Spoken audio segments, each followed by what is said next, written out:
Welcome to STARCARD Podcast. Here at STARCARD Podcast, we're getting a good gander at the age of Aquarius into which we are entering. My name is Breakaway Ray. If metempsychosis is the hermetic science of reincarnation, then I'm metempsychotic.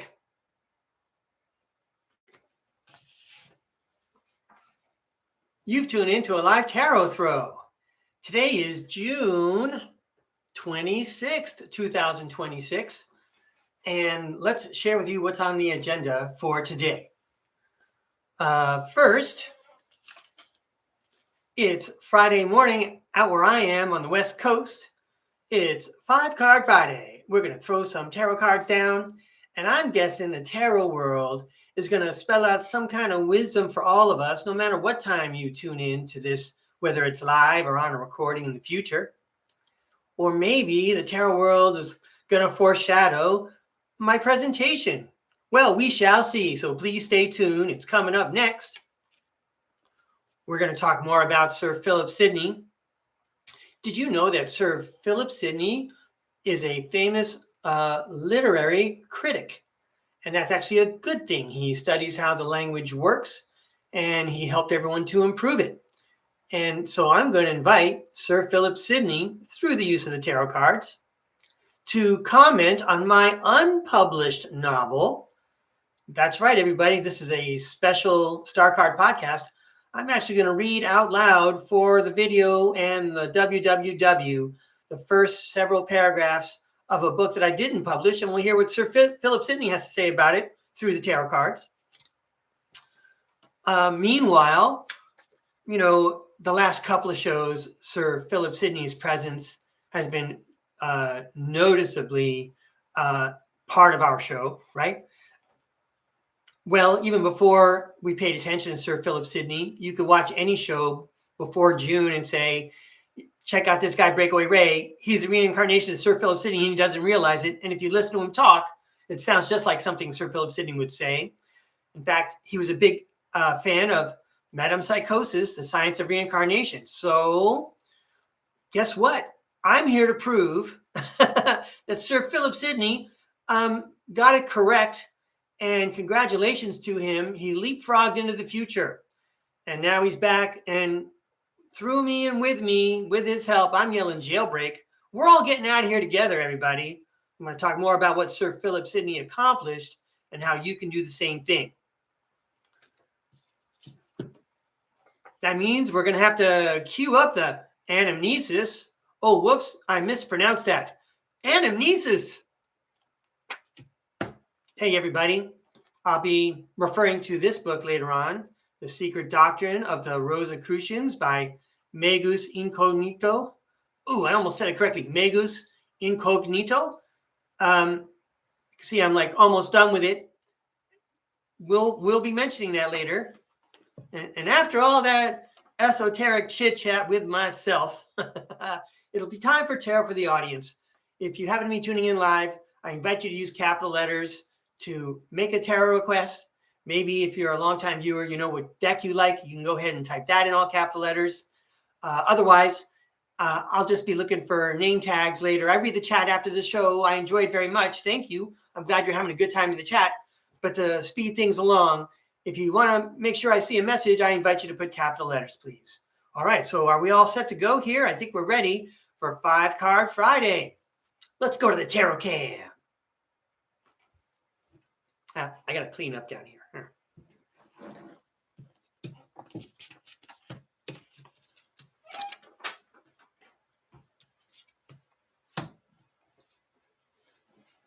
Where are my? Oh, okay. Very good. I know it looks pretty clean and organized here on camera. You should see just outside the rectangle what it looks like. I'm going to start off today with the Light Seers Tarot. And I think I'm ready to go downstairs. Here we go. Woo! Friday morning.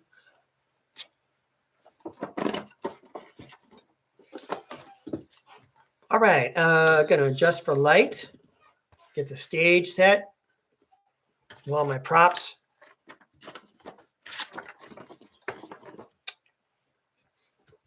Unusually yellowish looking right now. I wonder if I could do more.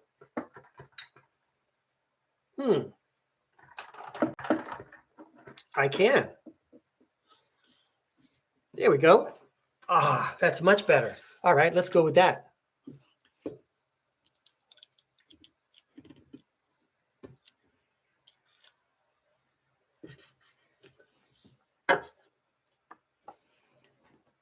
That's working so far. Great.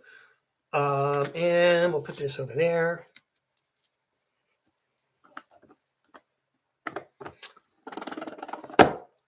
Oh, I got to say, I mean, I've said this about this deck before on other shows, but not only do I really like the coloring on the backs of the cards, but the texture of the cards themselves. Someone really put a lot of thought into this deck, and they're an exquisite shuffle. I'll just say that. All right, let's set the book aside. I'm gonna open up my brainstem now. Invite the tarot world to help me out because I've only written half of the script, and the other half I'm reading off a teleprompter with my third eye. So thank you, Tarot World. Let's start the show. 5-Card Friday. Let's inspire and encourage our viewers whenever they're catching this video. You know how to do it. They're tuned in to watch you shoot off them fireworks, Tarot World, on 5-Card Friday. Uno, due. Oh, okay. It's 5-Card Friday. I'm going to play 5-card position. Those two came out together. And we can make up the rules as we go along. Whatever works for us. Go with the flow. There we go. All right. That's an interesting 5-position layout. This is for entertainment purposes only. I'm already having fun. First up, it's the 4 of Wands. It's a homecoming and a celebration. How about that, everybody? That's a great place to start. All right. Let's keep it up, okay? We want to maintain this high perception, this high vibration. We shall. It's the Knight of Cups. It's the Knight in shining armor. Oh, he brought flowers. So thoughtful. Then the Queen of Pentacles. You know who appreciates a gesture like that is the Queen of Pentacles. She's got a lot of stuff going on. She's helping everybody out. And it's nice even if you just think the right thing to be encouraging. Thoughts count. Thoughts are things. It's good to support her. After all, she's supporting you. We're all in this together. This is our homecoming. We're all in this together. Yay, the 10 of Swords. Hey, everybody, the hard times are over. And so, in conclusion, our 2-flavored card here. Oh, nice. It's the Emperor and the Empress. You can be totally in control, but that means you have to be totally in control. Imagine for a moment you monitoring your own thoughts. Can you do it? And can you extricate thoughts you do not want to think about? No? Join the club. All right. But there you go. What a lovely set of foreshadowing for us all, everybody, because your consciousness is your business. And you can get there on your own, but it's best if we all do this together. All right. So the 4 of Wands, welcome to STARCARD Podcast.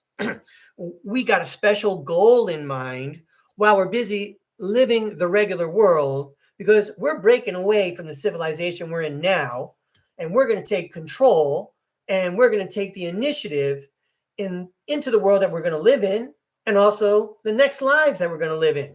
It doesn't end this time around. Most likely, okay, it does not. All right. Wonderful. Thank you, Tarot World, and everybody else who helped send that poetic message. And that was empowering. Nice. I'm going to give it a shuffle, and I'm going to reorganize my desk, get my notes, and try to pump you up some more with knowledge.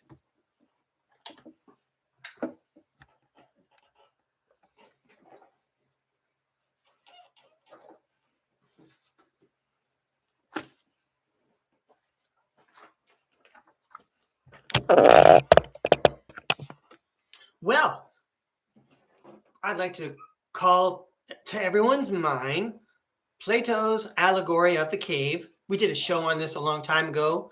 It's one of the titles at StarCard Podcast.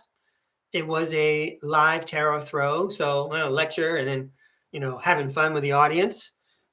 Anyway, in Plato's Allegory of the Cave, there are people that are trapped in a cave. They're pretty much strapped down, and their whole lives, all they know is what they see in front of them. And what they see in front of them are the shadows cast by fires and torches behind them. So shadows dance on the rock wall in front of them, and that is their whole world.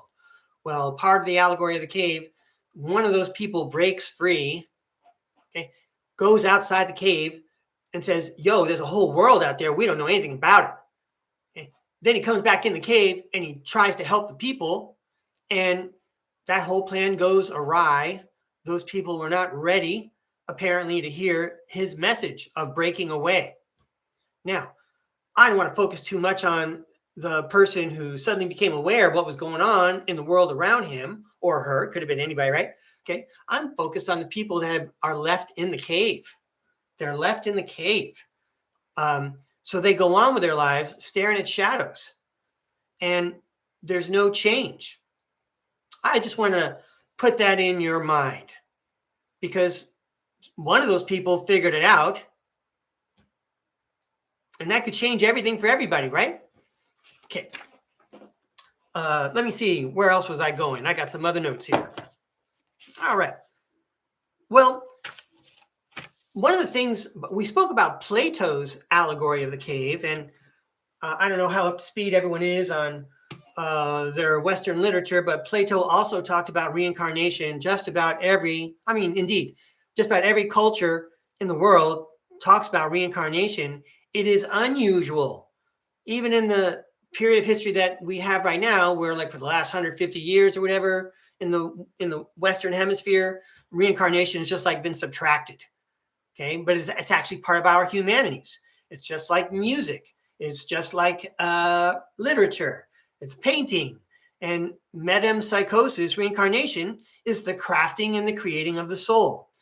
You're going through a life this time, and you can fashion your energy and shape and color your aura the way you want, so that when you pass away, your frequency ascends to a higher, more pleasant level, something more along the lines of the things you want to do.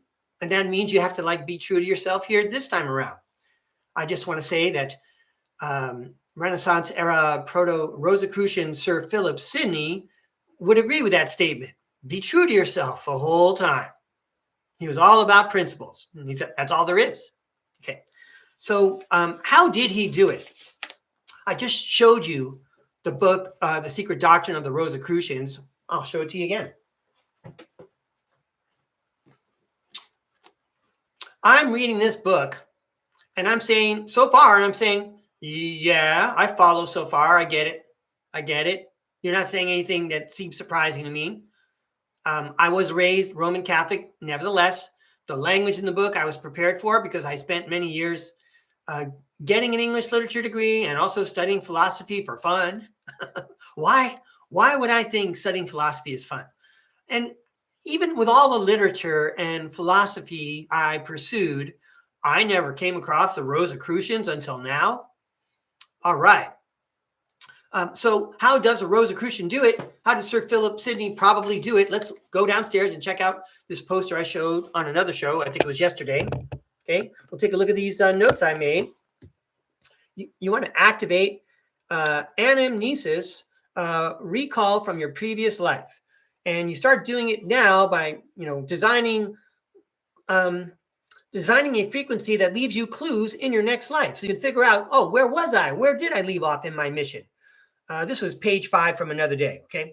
So you activate anamnesis for your next life, consciously, deliberately crafting the next life so that you can up level and empower yourself. Because where we are right now, our perception is we're like no better than a domesticated pet. Okay, we barely have a consciousness that's beyond that. And really, in real life, there's a whole wardrobe. And, in that wardrobe, you could go so far deep and find all the lovely outfits that you want to wear and all kinds of magic. Here's what you do, everybody. This is a recap from a lesson from a couple of days ago or yesterday. I can't remember. You master one complex craft. Master one complex craft. Sir Philip Sidney only lived to age 31, but he transformed the English language. He set the stage for Shakespeare. So something tells me that maybe in a previous life, Sir Philip Sidney, for example, may have had practice with language. Okay. Another thing you have to do, you have to conquer your main defect. That's baggage. That's drag. Whatever your defect is, you're not going to ascend as high as you can, morally, ethically, and consciously, unless you deal with your mental baggage, which goes back to the thought that we started the day with. Can you extricate from your mind thoughts that are not pleasant to you? All right. Does it take some work? Sure. Okay. Building an esoteric library. Now, I got this from a standardized historical notion of what you do if you're going to do anamnesis and things like that. You start acquiring books and scrolls or what have you, and you start listening to the right videos so that you build up your understanding. But when you're listening to the videos and you're not taking notes, this goes along with where I want to go. And maybe Giordano Bruno would agree with me. You need to build a memory palace and put in this lovely palace that is gigantic. Seems like it goes on forever and it's so beautiful. That's where you want to store all your knowledge. Because when you're heading towards the other side, your time is up, your number's been called. You don't get to take your stuff with you, but you get to take your memory palace with you. Okay.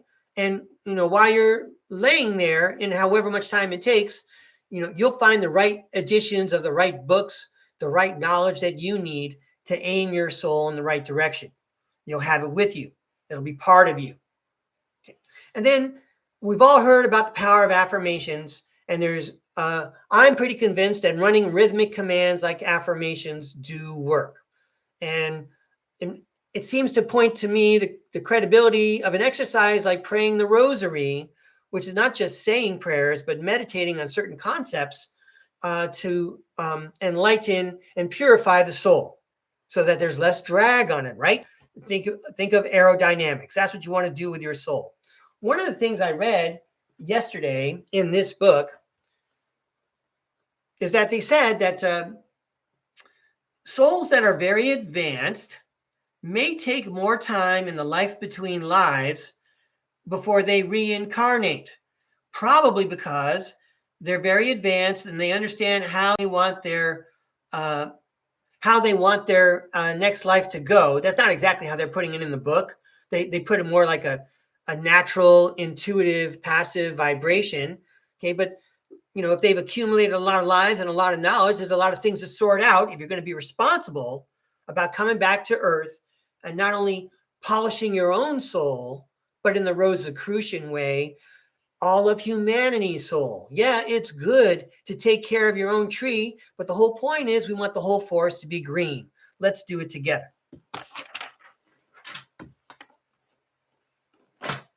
We'll be revisiting that poster, I'm sure.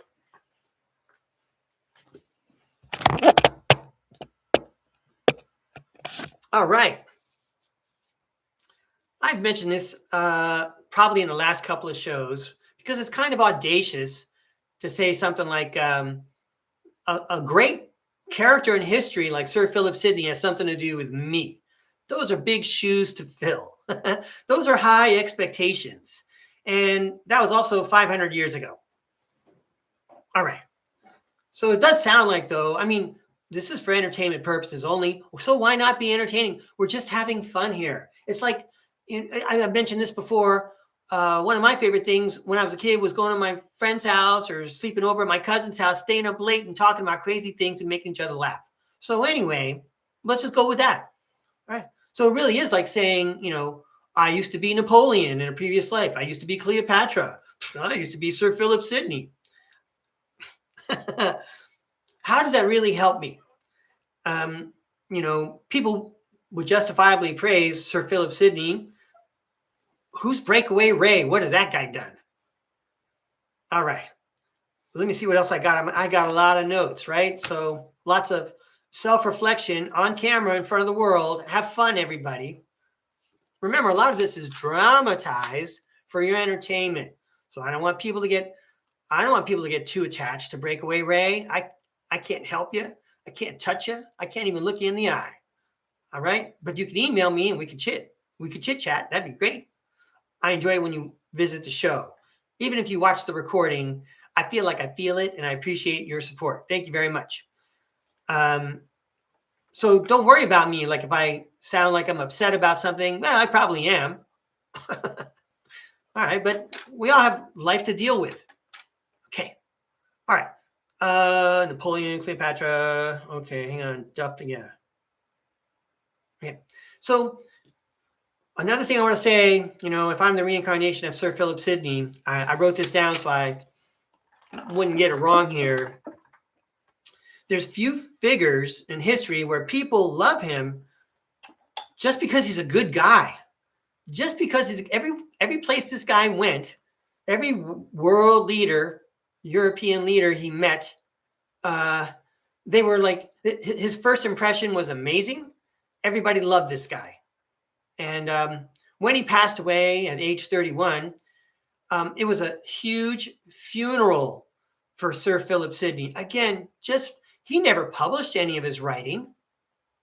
Okay, he was a diplomat and a soldier. He was a public figure, but yet after his death, his impact was felt even more, which is amazing. So what a great figure to pick. How did I never know about this guy? Well, I made some notes about this. So one thing I want to make sure I get out of the way right away is I feel like somewhere, I'm like scouring my mind. I feel like somewhere somebody must have told me about Sir Philip Sidney and a tie to me. I don't know why I think that. I don't, because when I meet with my psychics, I've hired more than 10 of them. I've had more than 20 sessions. That's a lot of money. But I transcribe them by hand on the typewriter. I write out what they say and what I say so I can figure out what's going on. And I don't remember, that never came up. That never came up with any of my psychics. I'm saying like earlier on in my life, somewhere that came up. And I'm sure at the time, I'm going to find my notes on this. I'm sure at the time I said, you know what? Was he from Shakespeare's era? Okay, that's pretty remote for me. Congratulations to him. It didn't help me much. Might explain why I like literature so much. But you know what? I came to college just to start with Shakespeare and move on with my English Lit degree. I can't really worry about the Renaissance guys. I dabbled in the Old English and the Middle English. But you're talking about Sir Philip Sidney. I know everybody likes him. He's in the history book. But he never published anything while he was alive. That's a kind of a weird thing. I didn't really have time for it, right? I didn't have time for it. I had to do, even the teachers in my classes, I don't know if we read an excerpt of Sir Philip Sidney's, but it wasn't like something we focused on at all. He was mentioned, he was critical, he was important, he was associated with all the other names in the book. Okay.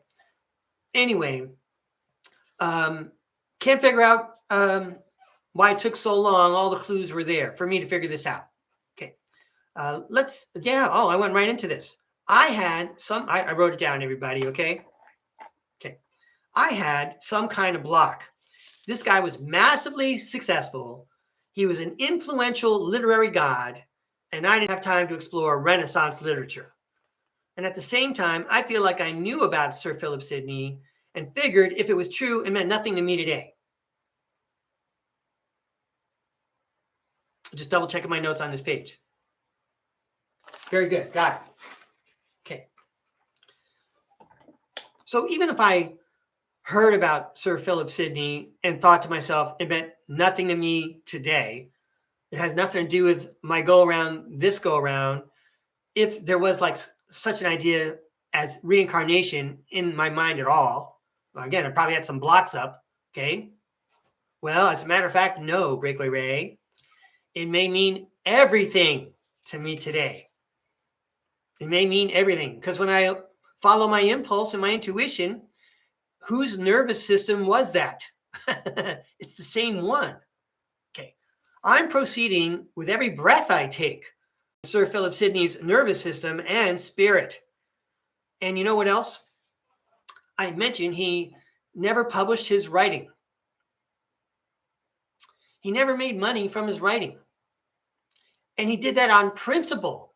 He said, I am not publishing while I'm alive because I'm writing strictly for the purity of the spirit of literature, for the benefit of uplifting humanity. Those who read what I write are going to be inspired and become better humans and then pursue soul perfection themselves. And I'm going to integrate, said Sir Philip Sidney, the great works of the Romans and the Greeks from thousands of years ago, well, in his time, 1,500 years ago, as well as their versions in the current Italian and French cultures. And I'm going to bring it to Great Britain. And I'm going to put it in the English language so that we can all enjoy it and solve the puzzle of meter and rhyme and concepts and poetic jubilation. No money. All right. So I think it was like about a month or two ago, I was mentioning how at STARCARD Podcast, I have a Stripe button. And if people choose to donate at the Stripe button, I want you to know I appreciate it very much. I don't check that account to see if I get donations. That doesn't mean I don't appreciate it. I want to say thank you right now to anyone who donates to me. But it's a little bit like Sir Philip Sidney in the sense that I'm not counting on money for the things that I'm doing. That's not what's interesting me. I'm helping people, apparently, when I'm doing tarot card readings. I'm helping more than 200 subscribers so far because they're getting inspired either by my jokes, my energy, or just the stuff that I share about the metaphysical world, which turns out to have been a passion of mine since, for sure, I was a teenager. You know, ever since I got confirmation when I was in 8th grade. I'm all over this. This is my bag. Let me see. So I was complaining about the Stripe button and how it like took me months to put together, and I'm still not like even satisfied. You know, like whenever I try to like paste it into another link, it doesn't work. You know, why do you think that block is happening, Breakaway Ray? Would Sir Philip Sidney allow that? He would never agree to charge. And by the way, I already came to that conclusion before I figured out about Sir Philip Sidney. I said, I'm not going to nickel and dime everybody to try to recover lost finances. And I'm not going to hold hostage for ransom my gifts, which are for everyone to share and to learn from and to build up on their own. I'm not going to do that. So I already agree with the guy. All right, Sir Philip Sidney, right? We're of the like mind. Okay. But I also want to remind Sir Philip Sidney, he may not have experienced this in his lifetime, but I still have to consider my finances while I'm down here. Now, Sir Philip Sidney is probably being very diplomatic and nodding his head in an affirming way. He is listening, right? You know, in his lifetime, he was among royalty. And so far, what I've learned about him, money was never like a concern. In any case, you know, good for him. He would not let it be a concern. He would never prostitute his words. Okay, he would never do that. So let me see what I wrote down. I'm probably going to sing a refrain of the ideas I just shared. Okay. All right. One of the things. Oh, the next thing. Right. So he accepted no money for his writing. I never got paid for any of my writing. I'm amazed. I'm like the age I am right now.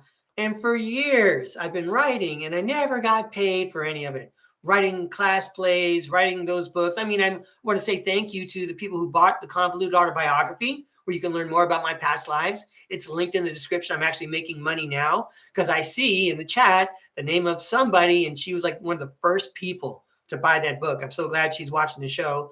Can't wait to throw cards for you in a little bit. All right. Thanks for being here again. Okay. So he's not accepting money, and I'm not expecting to get paid for, I mean, at this point, I'm trained. Sir Philip Sidney has set up the situation where I'm trained. I don't expect to get paid. And that's not where the money's going to come from. Some psychics suggest that it's going to come in other ways. Well, I'm not going to explore that right now. All right. Going to keep on going.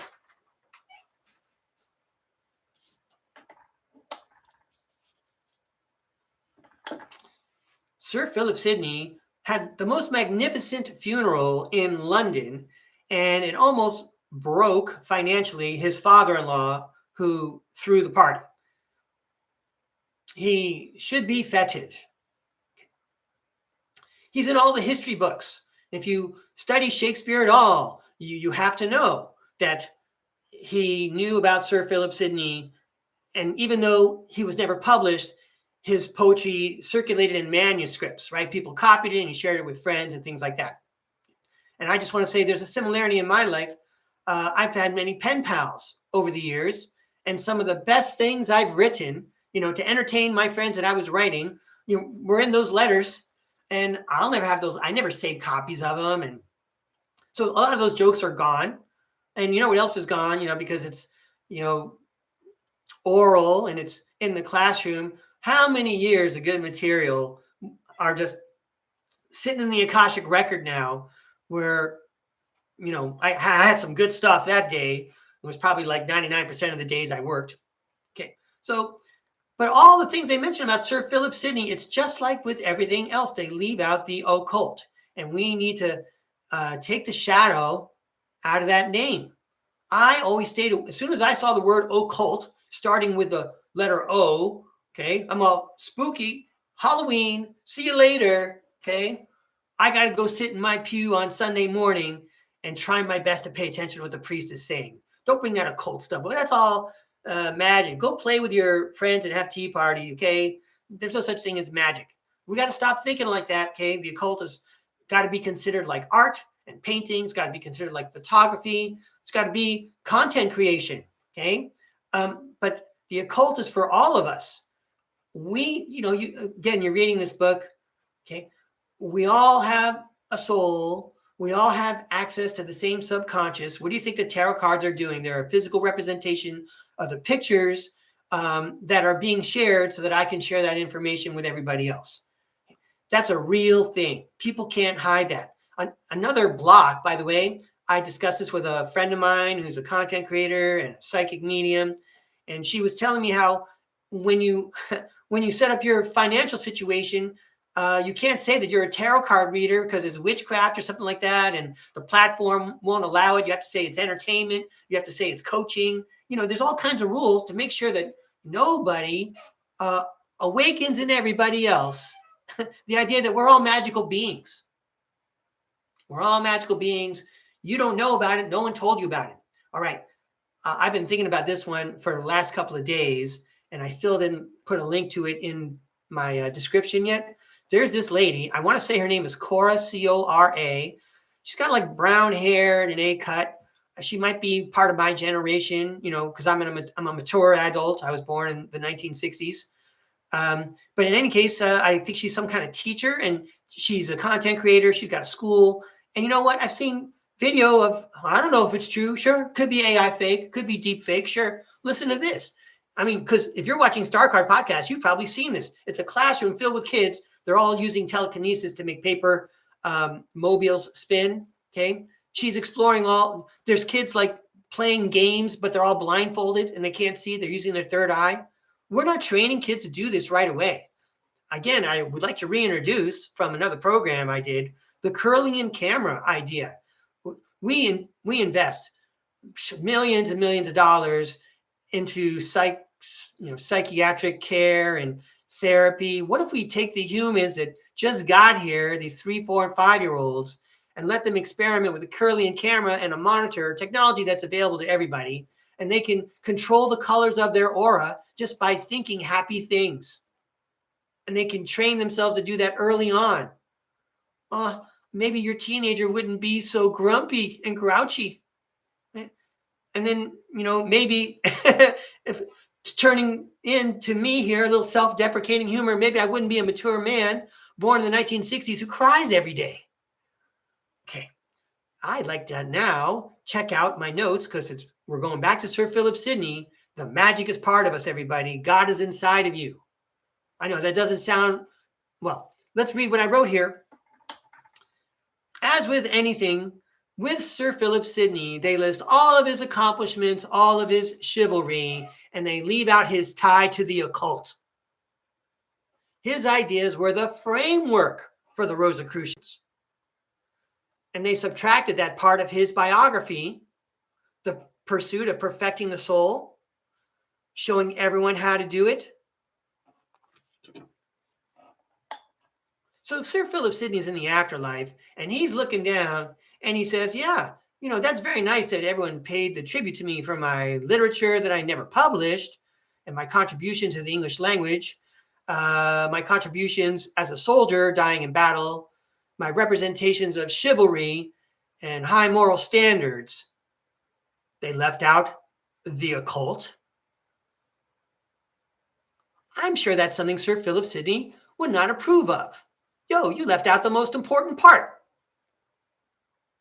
I'm coming back. And if you're Sir Philip Sidney, you have to come back at a time when the technology is like what we have today, where I can turn on the camera at 4:30 in the morning and people around the planet are tuning in. All right, come get me, censors. I'm gonna get a strike just for encouraging people to use their imagination. I would like to check my notes now, make sure I got it all covered. A little refrain here. They left out Sir Philip Sidney's contribution and advancements with the occult. His ideas were the framework for the Rosicrucians. They subtracted that part from Sir Philip Sidney's biography, the whole pursuit of the perfect soul, and showing everyone how to do it. And now Sir Philip Sidney responds. There's a podcast where the host talks about advanced technology and science and hermetic wisdom. Check Breakaway Ray, STARCARD podcast. Right.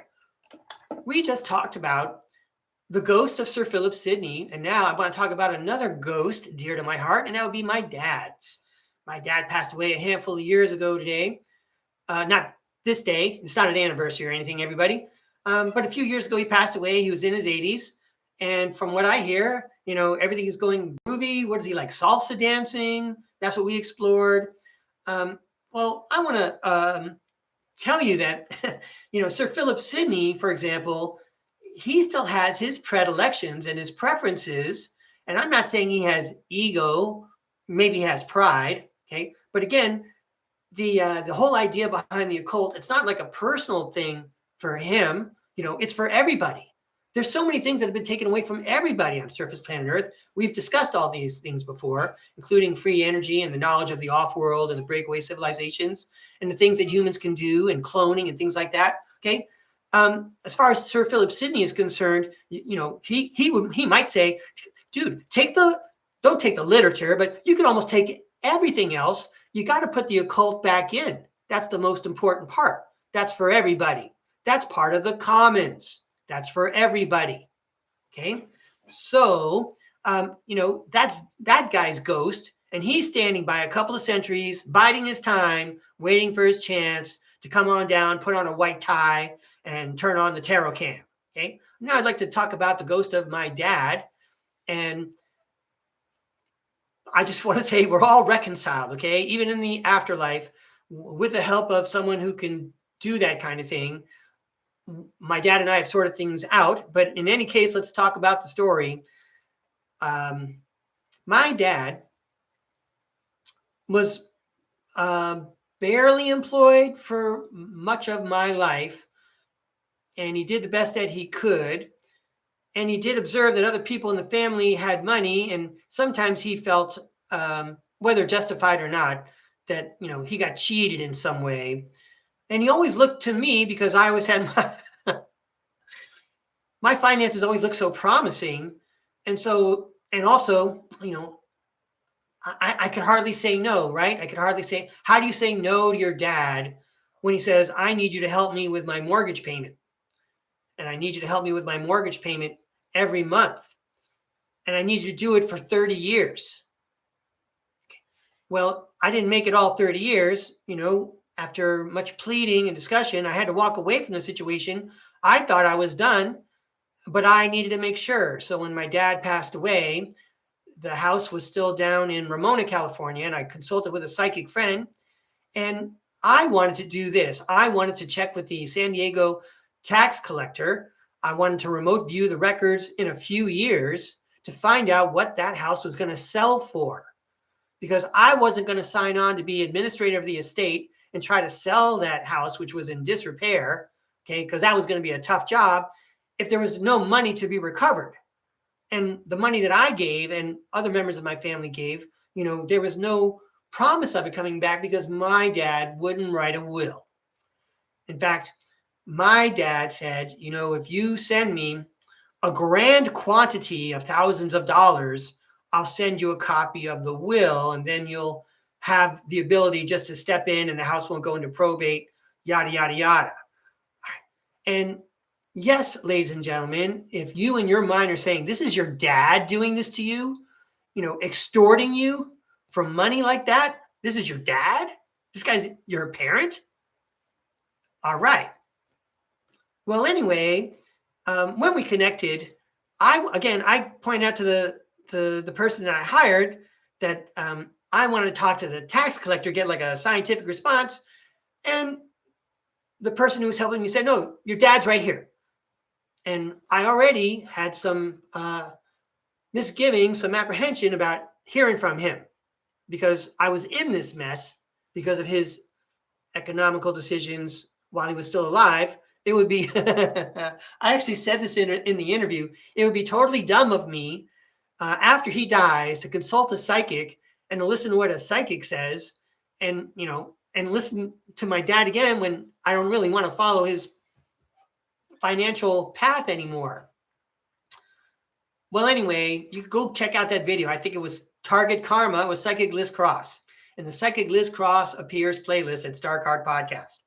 All right, but the point is, we're dealing with two different souls, two different ghosts. So yeah, the house in Ramona, it did not sell for the amount of money that the ghost of my dad supposedly told me it would.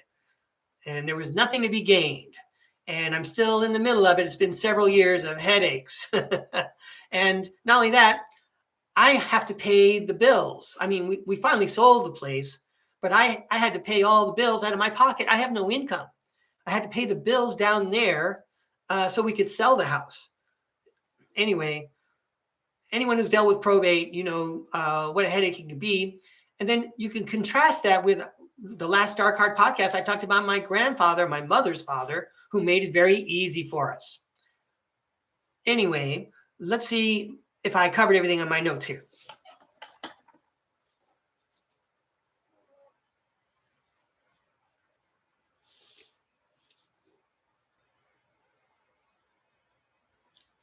Okay, I think I did cover it all. Great. Now we're going to change the subject again and do some more self-reflection, tail of the tape exercise, comparing myself again with Sir Philip Sidney, because I'm looking for confirmation. From my point of view, I'm finding it everywhere, okay? But let's compare here. So Sir Philip Sidney, everything is done on principle. No wonder, kings and queens and leaders of all kinds, scientists and philosophers and thinkers, everybody liked meeting this guy right away because he was pure of thought right from the outset. He was never spoke a bad word about anybody. He's always high morals, high thoughts. He's empathic. He's a real king of cups, right? Okay. What about Breakaway Ray?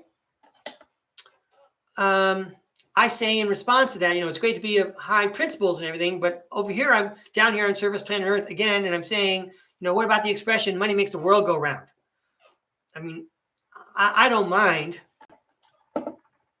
Clearly, I'm getting some kind of benefit, probably an emotional benefit. It's kind of like I'm a pet in your home right now, and because you allow me in, I feel comfortable being around you.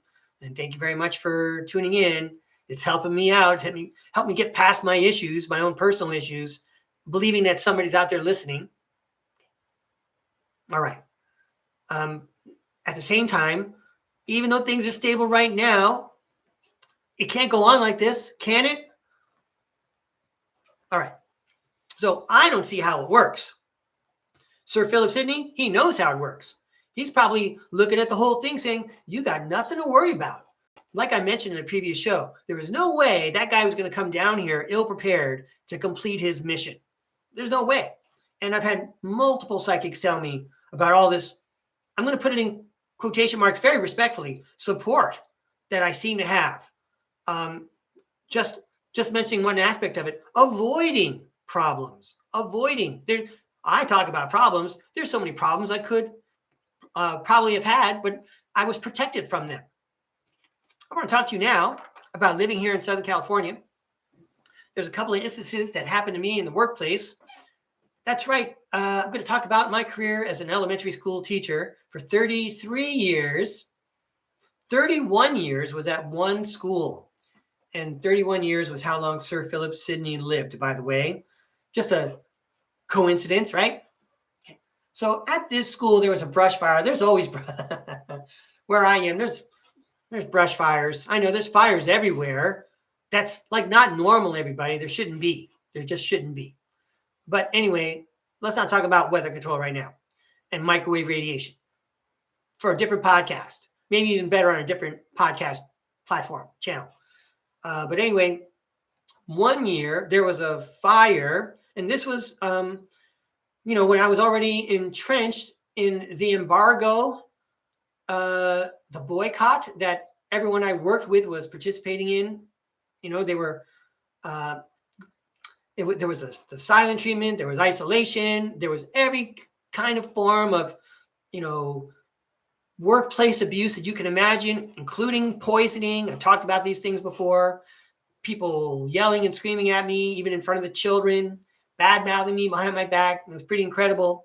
Okay. So this stuff was already going on. And then there was this brush fire, and where my classroom was, it was way back by the back of the campus. I was teaching fourth grade at the time. And there was the city park was on the other side of the fence, but the city park was not, it was mostly lawn. It was not a risk for fire at all. Okay. And the classroom I was in was cinder block. And again, it was hardly a risk for fire at all. In fact, the classroom that we were in was probably one of the safest places you could be during this particular brush fire, except that it was poorly caulked and smoke was starting to seep in. I mean, the wind blew the smoke over towards our campus. And where I was, we were getting a good dose of it. But I was staying in the classroom and trying to tough it out, waiting for the word from the principal about what we were going to do, because clearly, there's a fire and this might be a situation where we have to send the kids home early. And that is, in fact, what we did. But I wasn't hearing anything, and it was getting kind of smoky. For my taste, none of the kids were complaining yet. All the kids in my class felt as I prescribed them to feel, we're going to be okay. We're totally protected. This room is nowhere near the fire, but it was getting smoky. So I said, you know what? There's probably no one in the cafeteria right now. And you know what? There's fresh air down there. And if anything happens, I think that's the staging area for where we would be leaving anyway. So I told the class, you know what, everybody, pack up your backpacks. And if I didn't say it out loud, or if I just thought it and the kids knew what I was thinking, I said, I don't care what the principal says. If I get in trouble, we're getting out of this room. We're going to go down to the cafeteria. So, and we brought our stuff. We went down to the cafeteria. We had plans for doing work. And then guess what, everybody? This is a typical story.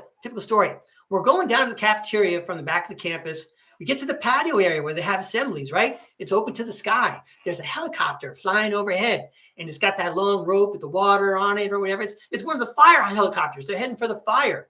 And whenever we see fire trucks or police officers, peace officers, any of our emergency responders, we always salute and cheer. And so I told all the kids while we were heading down to the cafeteria, I'm all over the noise of the helicopter. I'm all, hey, everybody, wave to those helicopters. They're putting out the fire. And all the kids start waving. And the helicopter stopped and hovered over us while we were all dancing and waving to them, right? Those guys were loving it up there. All right. So we were connecting with them. And then I said, okay, let's go in. We had to go in so that they could go do their job in their helicopter. Now, wasn't that a fun moment? After that moment, we went into the cafeteria. The whole school was already there. Everybody else was already in the cafeteria. Nobody told Mr. Breakaway. Nobody called them on the phone. There was no announcement on the PA. Please bring your class to the cafeteria. This was an emergency. Even the ladies I worked with at the same grade, or it doesn't matter. They were all there. Everybody was there. Anyway, naturally, there's a part of me that wants to be outraged and say, you guys left us back there because there's a sense of abandonment, right? You guys abandoned us.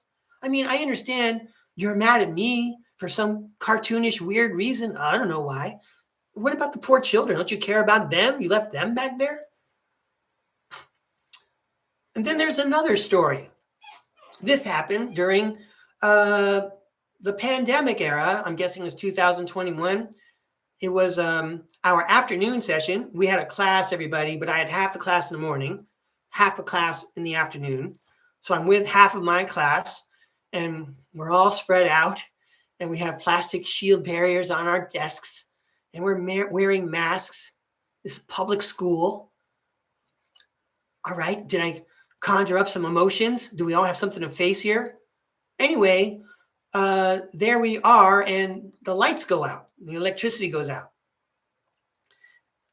I don't know if there's actually a brush fire going on or not. I don't think there was. I don't think there might have been, but I don't think there was. Anyway, the lights go out, and the lights are out for a long time. And now that I think about it, there must have been something else going on also. Maybe there was a brush fire and the electricity went out, but no one's telling us, we got to send the kids home. That's what the first thing the teachers are thinking. We got no electricity. Are we sending the kids home? Okay. So there's no electricity. I'm plodding along with my class.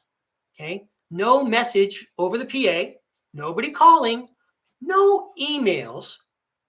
So I get out my phone, and I don't want to use the school email and have people see that I'm tracking or I'm being tracked. I get out my own phone and I go to the district website to find out what's going on at my school. And so let me tell you what happened. Everything was okay. We did not have to leave campus. Eventually, I don't know what the thing is. Whatever was going on was not as atrocious and reprehensible as why I got no information. At that time, at my school, I was one of the male teachers, and there was another male teacher in another building. He taught fifth grade. And in that building, he taught next door to another fifth grade teacher who was the so-called lead teacher. And here's how things went down. Everybody else on the staff who was a woman got the information about what was going on and whether we were sending kids home or whatever. But me and the other gentleman teacher, we were not included. This guy worked next door to the lady that was supposed to tell him. They both taught the same grade, but not together, because she, from the outset, she refused to work with the guy. He got transferred over, and I don't even know if she ever shook hands with the guy. I mean, I was helping him more get acquainted and get, his legs under him. They were having planning meetings, these other fifth grade teachers, without him. Okay. So anyway, he didn't get any information and I didn't get any information. And then when I asked after school, because again, it was a short period, 2.5 hours, then you send the kids home. Okay. I asked the other gentleman, I said, hey, did you get information? Did they tell you? And I heard that because I asked the principal, blah, blah, blah. And he's all, no, I just went into her room and she's sitting there reading a book. So this might have been, I don't know if this followed right after, but at some point I went down. I mean, because I could have done this like every week, not just right after that incident. But as a matter of fact, it was after this incident. I went down and I said, hey, during an emergency, I want to be able to count on the professionals at the school to know that my safety is in consideration and I'm going to be okay. And, no one let me know what was going on. This is an emergency, And then I also said, I would like to have different leadership at this school. Why is this person even in charge? And my principal was like getting upset about that. Not that it matters. It doesn't matter. I needed to say it. Why do we have leadership like that? Where you're going to exclude a whole gender? How you like them apples, Breakaway Ray? Women's lib. Shoes on the other foot now. All right. Thanks for the reverse discrimination.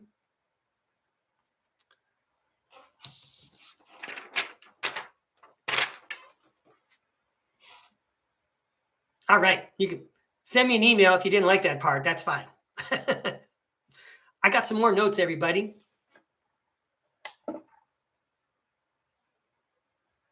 Yeah. So I just talked about, this real unified effort to make Mr. Breakaway, the school teacher, feel uncomfortable. How wonderful to have those people collaborate and team up to help me refine my character and be proud of the ethics that I have. I thank them for helping me shape my frequency.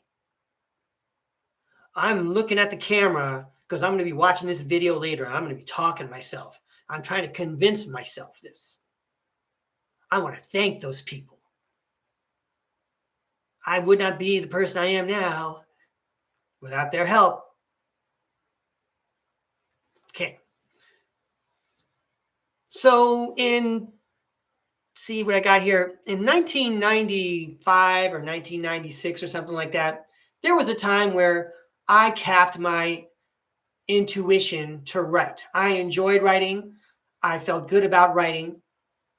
And it was a way for me, obviously, to express emotions that I wasn't expressing at home in general. It was a good exercise for me. It was a good place for me to go. It got me to open up my notebook and do a spiritual activity, an occult activity, and write and let my subconscious come out. But then something happened. If you know about the Convoluted Autobiography, my autobiography that's linked in the description, okay, there's an event that took place in the mid-90s where someone threatened my career, and that threat was present for the rest of my career.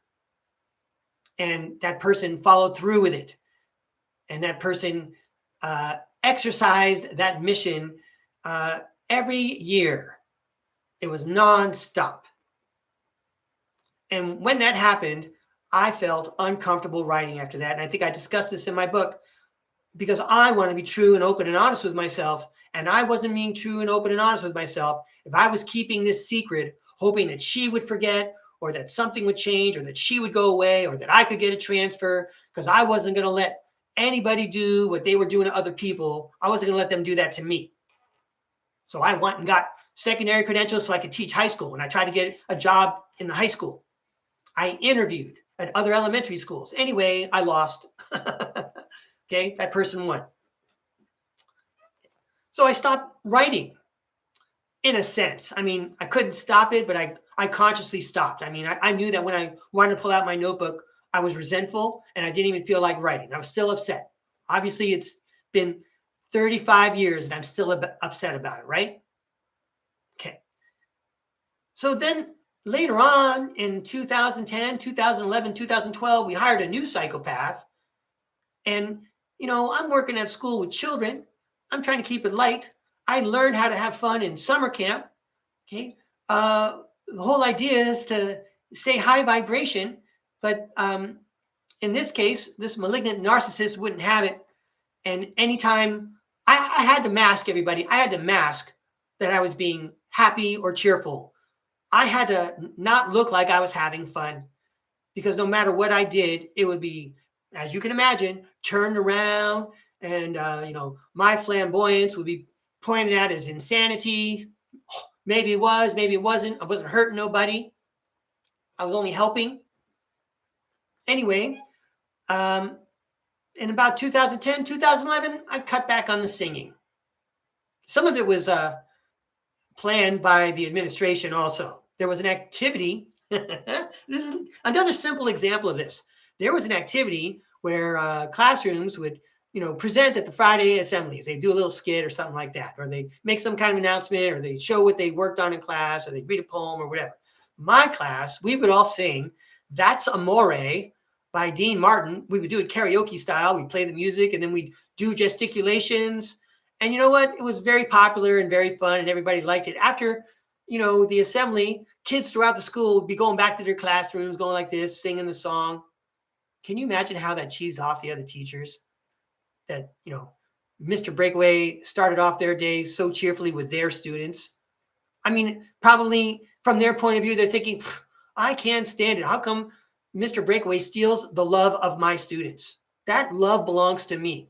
I'm just pretending. Why am I climbing into their head? Who cares? I don't have to work with these people anymore. All right. But the point is, I put a cap on my creation. I stopped writing. I stopped singing.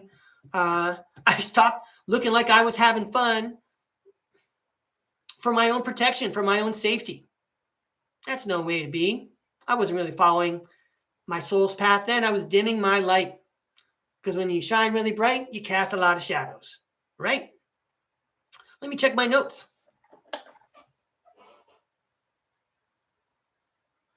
Okay. So I talked about how during those emergency drills, on 2 occasions, men were not informed, and certainly I was not informed, okay? And we're talking about adults, professionals, who were tasked with the job of doing that, and then nobody was like corrected. Nothing changed. What changed afterward was the principal said, you know what? This is your job. Oh, and I'll go tell the men teachers. That's how she enabled and empowered the discrimination. That's just one example of it. So I think I got it all, but then here I am, I'm turning on the camera and I'm talking to you, whoever you are. I don't know what you look like, okay? But I'm asking myself, while Sir Philip Sidney is listening, is this my lot in life?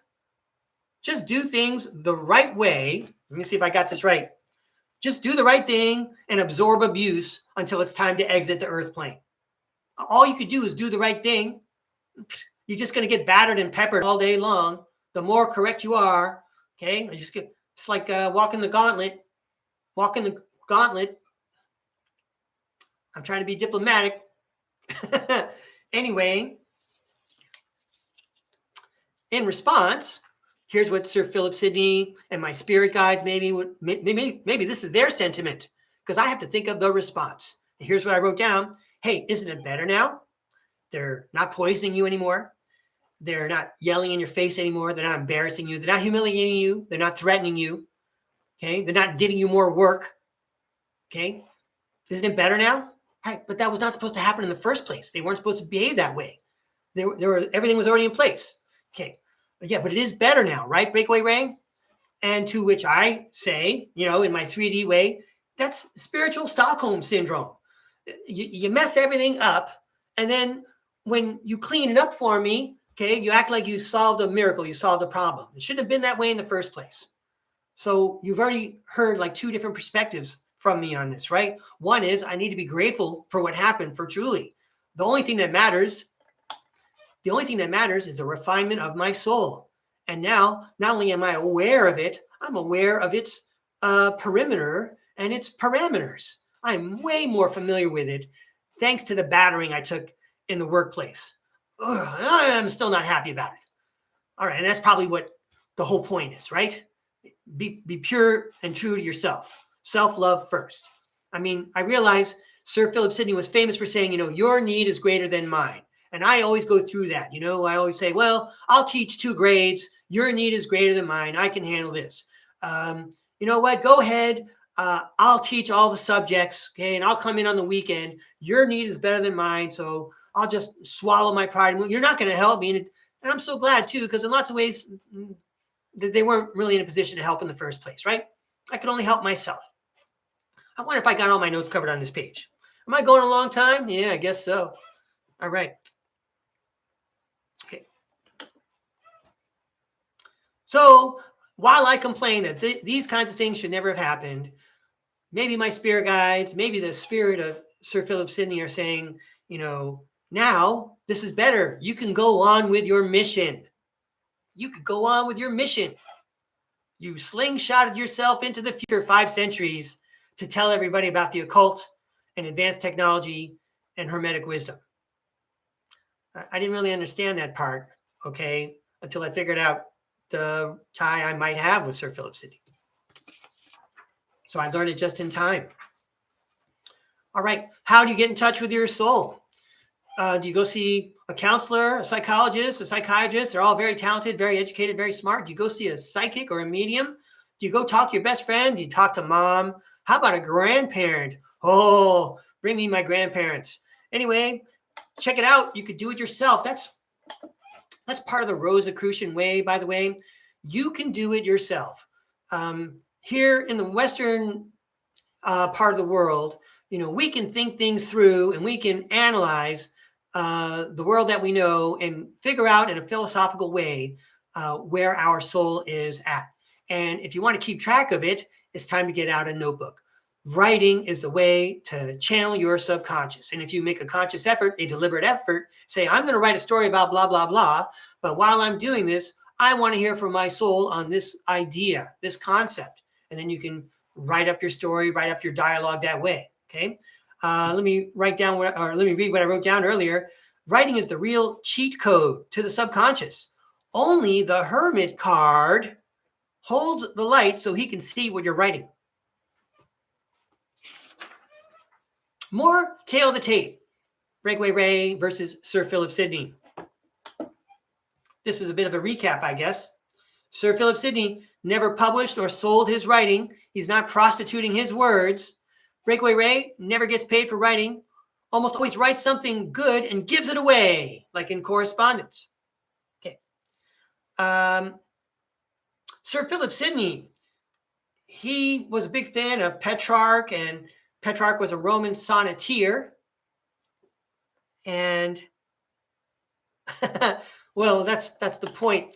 So again, Sir Philip Sidney said, I'm only going to pick the highest morals, the highest values, right? And so he would study Petrarch. He studied all the great thinkers that he had access to at his time in history, throughout history. He had access to the best libraries in the world at the time, at least in Europe, right? Okay, and so I'm now going to go to my unpublished memoir, and I want to tell you about my unpublished memoir and how it opens.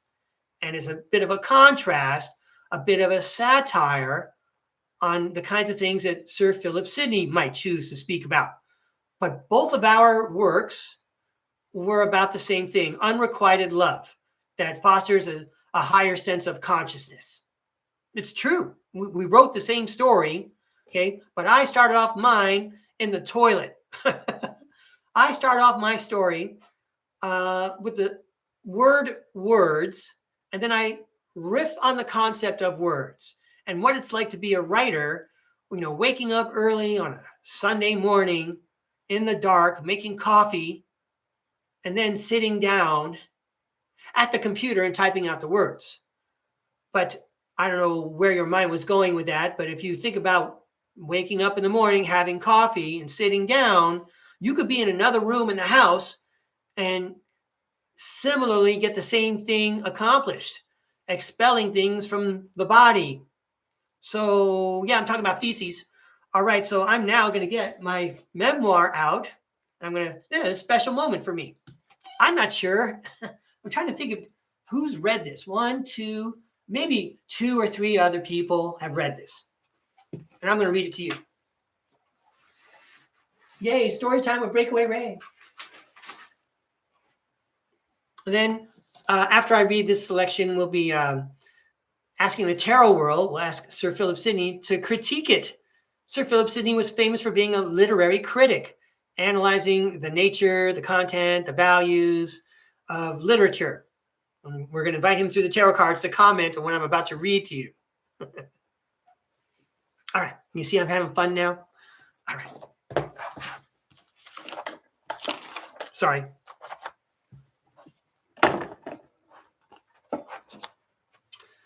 It's going to take one of my 3 timeouts.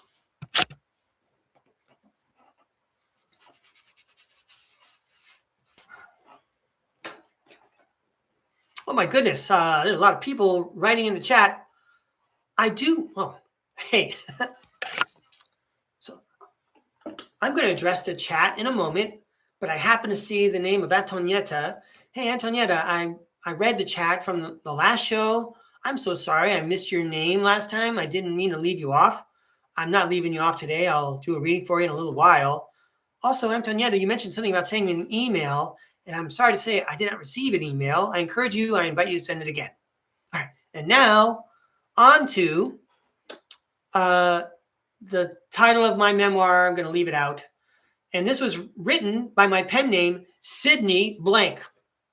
I chose the name Sidney for part of my pen name for this book. Okay.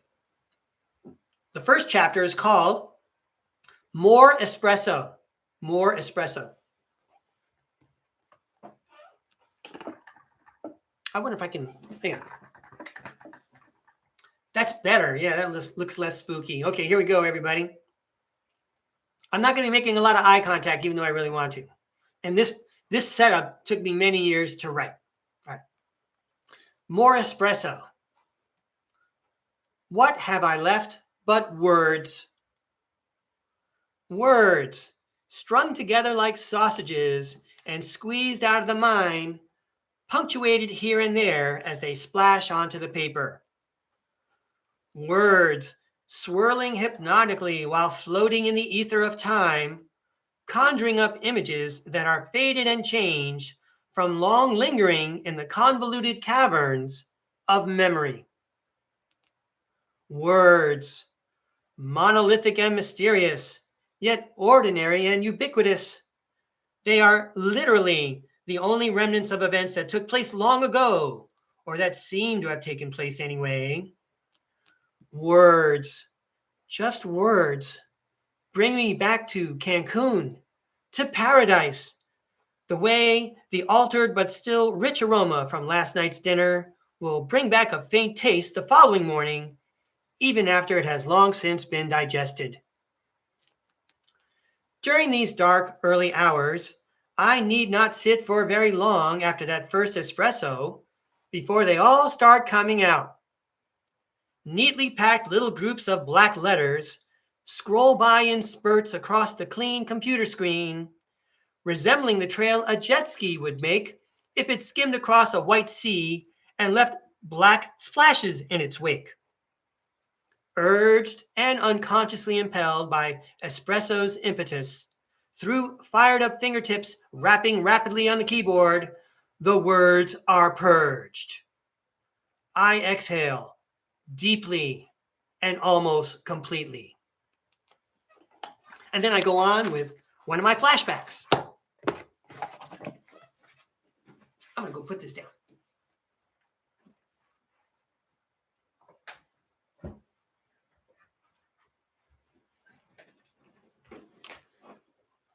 Sir Philip Sidney, that was certainly not highbrow humor, but maybe you'd like to critique it anyway.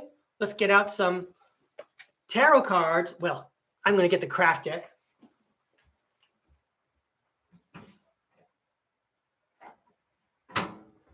Let's get the craft deck out, the Rider-Waite imagery, because Mr. Waite was actually hanging out with Sir Philip Sidney when they were designing this deck.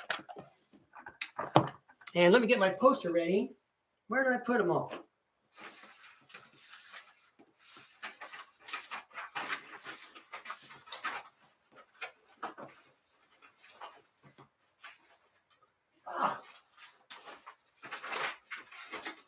Oh, they're all right here. Sorry. Sir Philip Sidney, would you care to critique my paragraphs about words?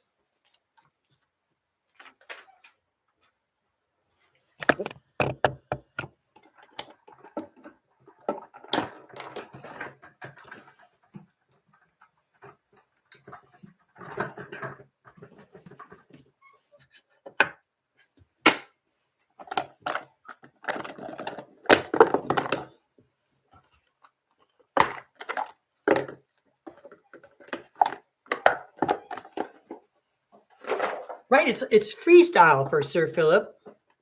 He's allowed to say whatever he wants to say. He could be as free as he likes. He probably feels very free indeed and empowered. So go ahead. Would you like to comment on that? I hope it was entertaining. I know it was carefully crafted. I heard some rhyme and rhythm in there, Breakaway Ray. That's something Sir Philip would be keen to observe. All right, Sir Philip Sidney. It had been many centuries since you put pen to paper. How did I do with that little slice of literature? Thank you, Sir Philip. And thanks for the opportunity. I hope you're having a good time. After all, we write scripts every morning, right? All right. This is for entertainment purposes only. Thank you very much. Let's see what Sir Philip might have said about my writing. The Four of Swords, that's the rest card, the meditation card. Let's see where this goes. Whoa, the World card, completion. The High Priestess, the subconscious, the master of the subconscious, and the Four of Cups, recognizing the spirit world, as well as being grateful for all the things that the universe provides for you. Wow. We're not done with the sentence. That's why I'm not. Hang on, everybody. The Eight of Cups, walk away or break away, and the Nine of Pentacles, the fruits of your labor. When you meditate on it all, Breakaway Ray, the whole world has been set up for you.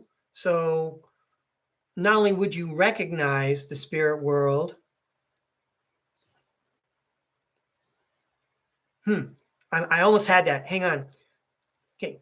If you meditate on it, this whole thing has been set up for you so that you would recognize the spirit world. And by the way, you also at the same time, currently at this moment, need to be grateful for the spirit world, because as you mentioned so many times, we're not abandoning anyone, least of all Sir Philip Sidney, in a mission to help everyone break away from this soulless, spiritless society and learn about their abilities with the Nine of Pentacles and exercise their God-given gifts.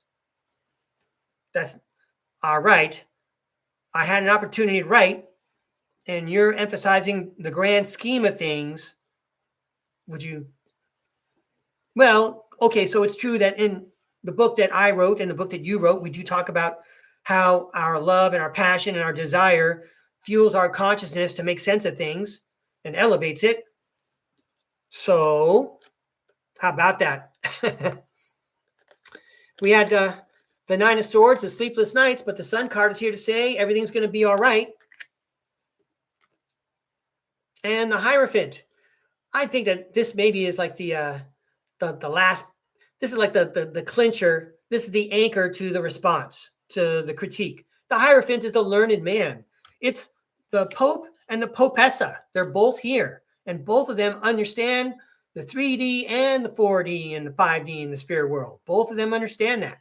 And both of them have power to manipulate it and control it. All done through meditation. So, what do I think of your right, Breakaway Ray?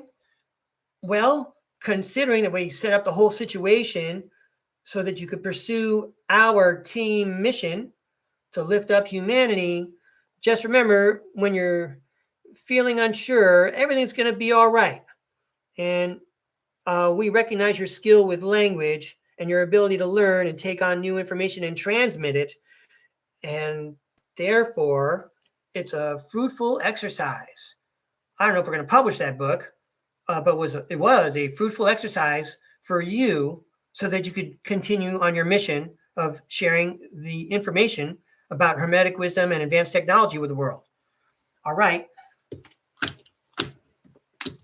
Thank you very much. I suppose I made it a challenge, but all those major arcana cards and the way those cards are set up, it's kind of like a Sir Philip Sidney poem. You really have to reread it a couple of times to take in all the different connotations. It was a real personal call. Speaking of personal call, Breakaway Ray calls jailbreak. We're all getting out here together, everybody. I'm going to read the book about the Rosicrucians, which all seems to make sense to me. They're not telling me something I don't know yet. I can't wait to finish the book. I got some things I want to fix. All right, everybody, I'm calling jailbreak.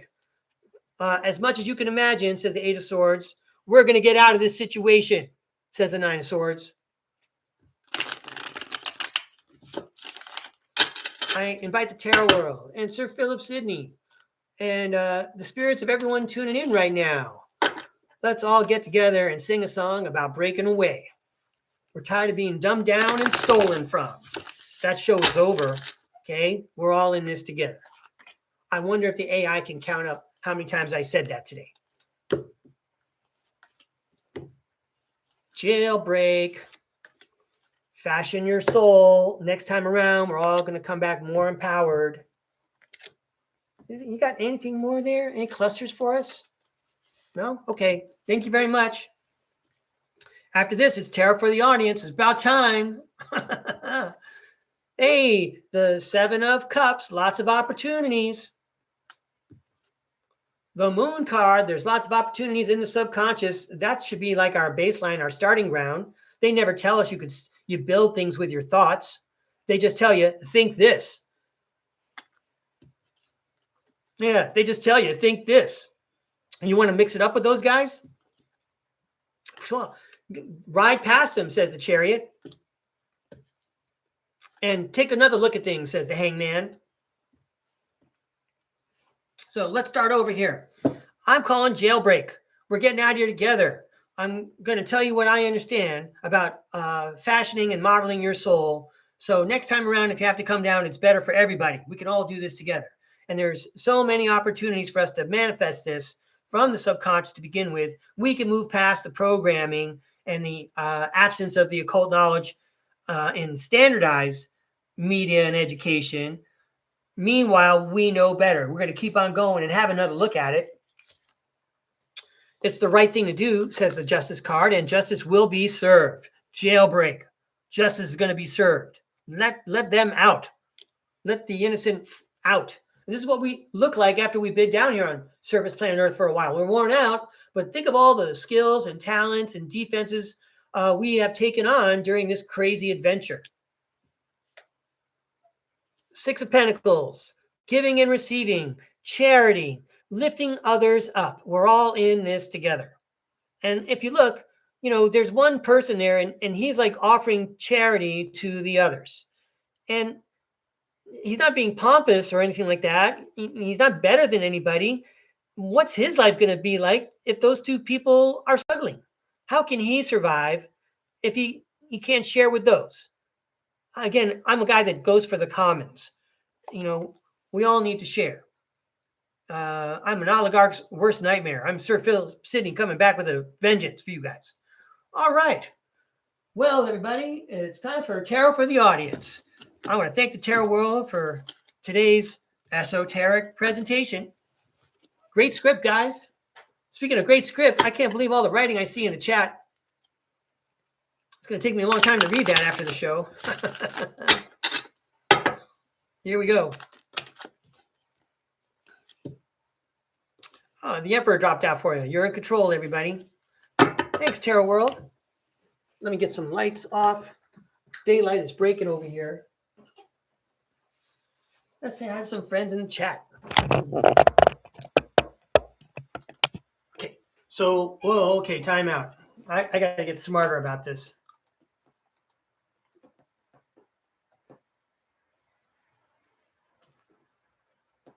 Hey, Kimberly Bamford, I just read your note and I want to say thank you very much.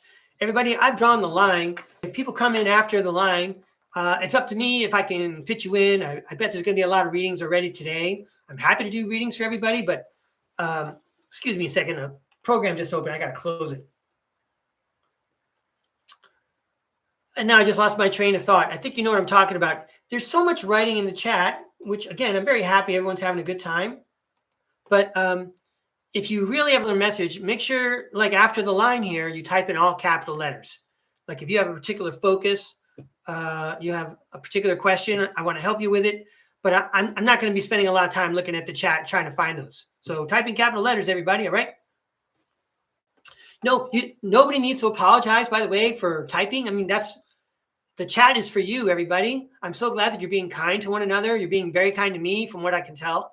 And that's why you're still invited to tune in and join the show. So no apology necessary. I enjoy reading the chat. But I'm just trying to say, I'm trying to keep the tarot reading straight, and it's hard for me to find the readings unless they're in capital letters. Please use capital letters to make sure I see your message. All right, let's go up to the top and, maybe there's not so much chat there. Hello, Patrine. Bonjour. Thanks for coming out again.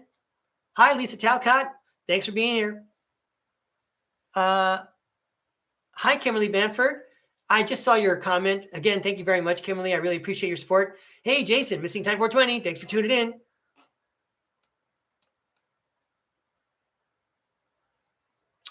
Hey, Roey's here. Hi, Roey. And we said hi to Antonietta already. Hi, Antonietta.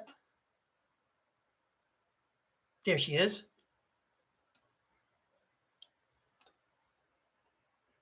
Yeah, Kimmy Moses, having a good time. All right. Thanks for coming. All right.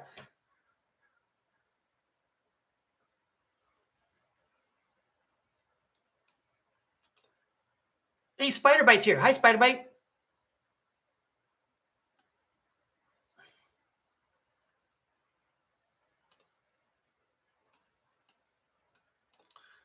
Okay, I think I got everybody. So I'm going to find the name tags for all the people whose names I just said. If I missed your name, did I miss Tiffany Marie? Did I see her at the top too?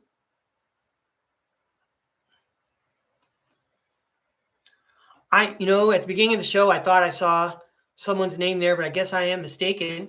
That is okay. Let me go get the name tags out.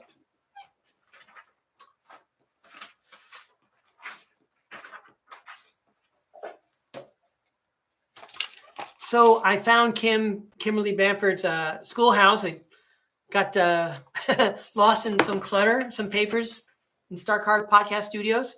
All right, we found it. Let's go through and find some more.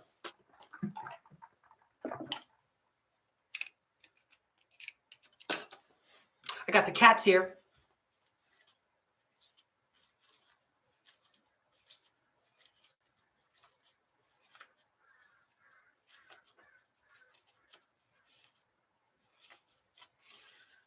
Lisa Talcott. Kimmy Moses. Ooh, Patrine. Ooh, Rowie. That's like 5 in a row right there. Ooh, Spider Bite. 6 in a row right there. All alphabetical.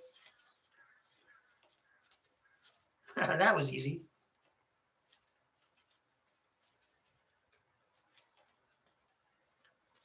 By the way, that selection that I read from my unpublished work, it is copyrighted. I copyrighted it in 2007. So it is copyrighted. Not that anyone who's watching this show would do something unethical, but just for the record, it is copyrighted. There's a copy of it in the Library of Congress. I know the Chinese government doesn't care. I got some schoolhouses here.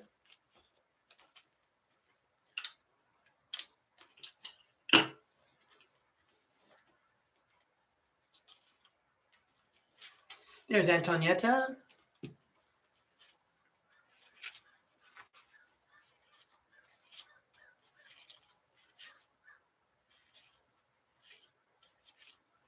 Missing time 420. Oh yeah, what I was going to say is, like, if you do not want a reading, everybody, like, I'm looking for your name tags. Put in capital letters, no reading, thank you. If that's how you want to play it, that's fine with me. Some people just want to hang out in the chat, right? That's fine. But I'm very happy to throw cards for you. I'm going to throw them unless you tell me not to.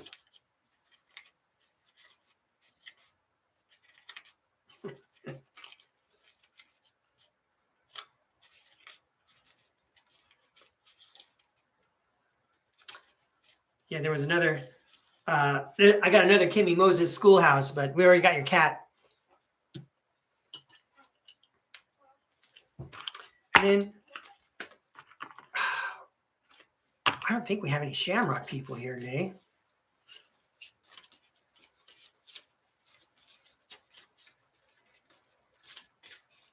Nope. Am I missing somebody?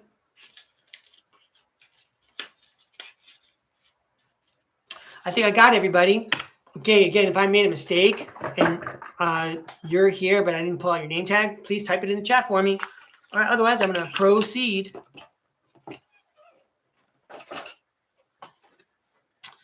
And I'm going to take out the the tie-dye deck, the Fantasy Colors deck. That's what it's called? Right. Let's go downstairs.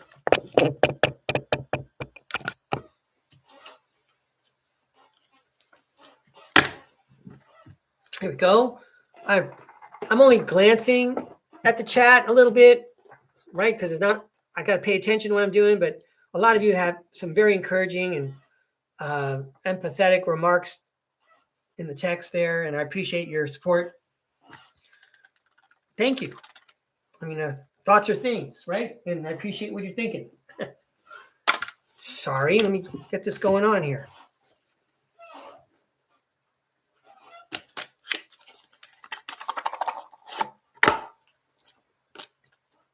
That's right, this deck has a blank card, and I leave it in there. Isn't that fun? All right, Antonietta, let's throw some cards for you. These cards for Antonietta. All right. That's nice when people keep coming back to visit.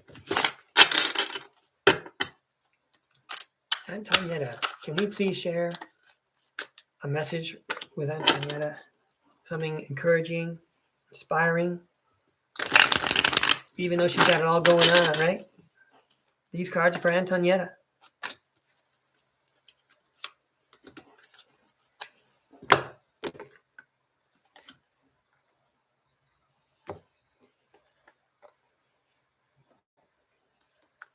All right, Antonietta. I'm using my imagination to tell stories, everyone. This is for entertainment purposes only. Let's see if there's a fun story for Antonietta. Here we go. Oh, the Three of Swords. Oh, a little heartache. All right. Something tells me that it's not going to hold you up too much. Right, because all your stories end up being very encouraging and inspiring and empowering. Right, here you go. Here's the Queen of Pentacles and the Ten of Cups. Maybe the story goes, there was a lot of struggle that got us to the point where now we have a dream come true. We had to manage our time and our resources wisely and overcome obstacles on the way to our dream come true. Not only is it a dream come true, the Nine of Cups says it's a wish come true. You know, this is, it's not just like a flimsy happenstance. This is something that intuitively you saw the path long before the path revealed itself to you.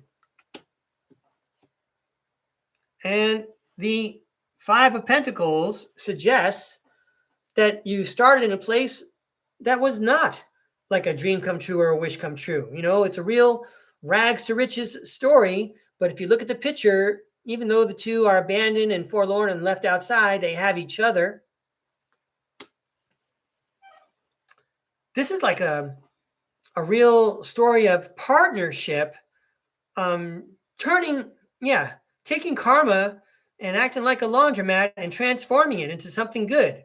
Did someone throw something on your front lawn? You just sold it for $1 million. Did someone try to knock down a wall in your house? It just revealed that there was like a big bag of money in the wall, and now it's your money. Turn that Three of Swords upside down. You got too many cups going on, Antonietta. All right, the Eight of Cups. You know when to walk away, you know when to cut your losses, and you know when to walk away with the right cup. And the Knight of Cups says there's a knight in shining armor aspect to this, a deus ex machina, God in the machine. It's always a miracle. Are you really good at this age of Aquarius living where, you know, whenever you need a miracle, you hold your cup up to the sky and it happens? The Fool says we should all follow Antonietta's new adventure, or we should all follow her example in our own new adventure. Antonietta is probably, according to the cards and the story that I'm writing with my mouth, okay, she's probably already very good at calling forth from the cosmos material things that benefit her, because she's floating everyone's boat. She's not doing it in a greedy or selfish way. So everybody, get to sleep, says the Four of Swords. Start meditating. Antonietta, your message was that you should keep on doing what you're doing. You have advanced spiritual skills, and we should all model ourselves after your heroism. Congratulations. Thank you very much for showing up and inviting me to read. Yeah, it did sound very Sidney-esque, right? Very good. Well, let's do it while we're in the groove. Thank you, Tarot World. Yeah, it was lovely. Someone should be writing this down. Oh, yeah. It's going to be transcribed. Let's go now to Kimberly Bamford. Here we go, Kimberly. And we'll stay with the tie-dye deck.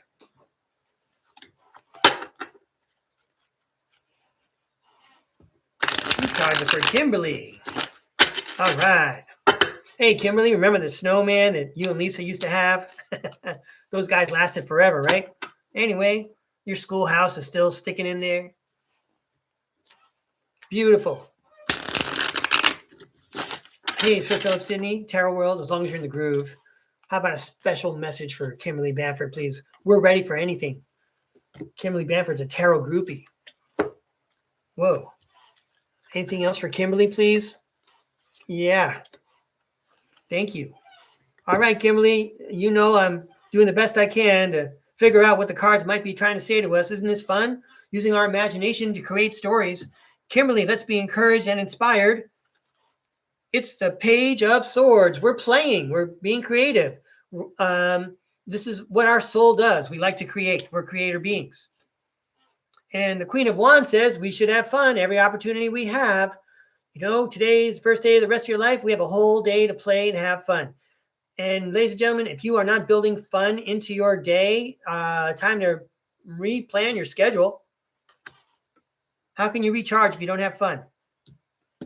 You think your soul came down here for drudgery? Plan fun.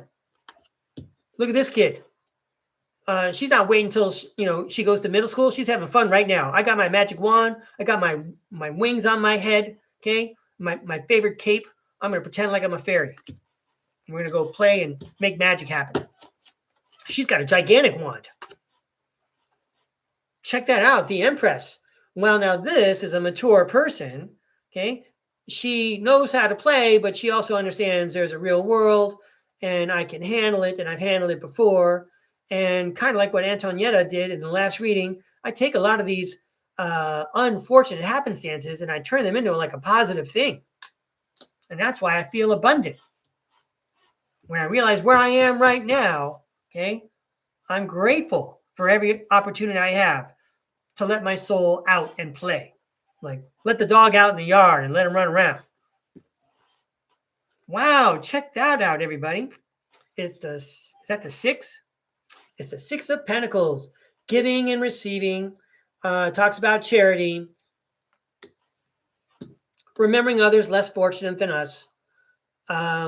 Some people, like when I was growing up in the 20th century, whatever grown-ups were at the table with me and my brothers and my cousins, they would say, finish what's on your plate. Some people have nothing, right? So we always have to remember that other people have it tougher than us, most likely. We're very fortunate to spend this time together. And now I'd like to share something else about a family member of mine. Maybe you know somebody like this. Someone I know, and this person goes to sleep at night, or used to, watching crime shows where they detail like horrible crimes that took place to people. And it could even be gory, even just to think about. I'm like, dude, how do you do that? He says, well, I go to sleep thinking, at least that was not me. Back to your reading, Kimberly. 3 of Cups. You do know how to play because you celebrate with your friends all the time. Right when you tune in to STARCARD, you're always hanging out with your friends over here. Must be the same in the real world. So 5 of Swords and 6 of Cups. In this case, the 5 of Swords says, I'm going to win the game. You have to be determined and steadfast. And the 6 of Cups talks about happy memories. So when you're ready to go on to the next life, you're going to hold fast to the happy memories because that's what's going to empower your soul and sharpen it and set it on the correct path for the next go around if you have to go around. If you have enough of the 6 of Cups, you could just elevate and ascend, and you don't have to come back and redo lessons you already did. But let's win this time. Let's win right now while we have a chance. This go around. Thanks for letting me be your third base coach, Kimberly. All right, go get him, Tiger. Thank you, Tarot World. Let's give these a toss.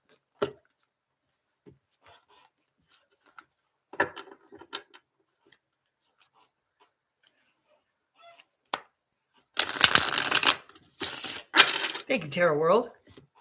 All right, next up.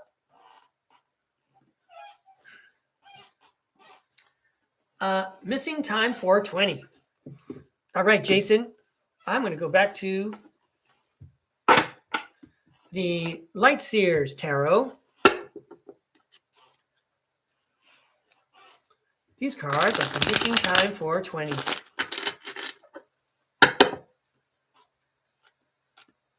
Hey, Kimberly, thanks a lot for your message and the cartoon hearts. I'm really happy for you. All right, let's hold that thought for the rest of our lives. All right? Okay, and these cards for Jason. Missing time 420. Got his eyes everywhere. All right, Tarot World. Jason's tuning in. He believes. Really? Okay. Any more messages for Jason? Let's check it out. All right, Jason, thanks for inviting me to read. Let's see what kind of story I can come up with. You're watching STARCARD podcast. You're feeling rejuvenated. You're feeling inspired. You're drawing in the light from the cosmos down to Earth. I don't know why they won't disclose that in the files. Here's the Six of Pentacles again, everybody. It's mixing up energies. It's giving and receiving. It's charity. The Ten of Wands. Oh, I think maybe I know where this is going. There's a lot of work involved. The Nine of Cups is a wish come true. And the Empress. Jason, I think that maybe you're inspiring somebody else besides me. And I think that in a way, when you're donating your time and your help, when someone has a big job to do, it feels like a wish come true having you there for a person like the Empress. So, yeah, I can understand, for example, how Sir Philip Sidney would pat you on the back and say, that's great chivalry on your part, missing time 420. Helping someone in need like that.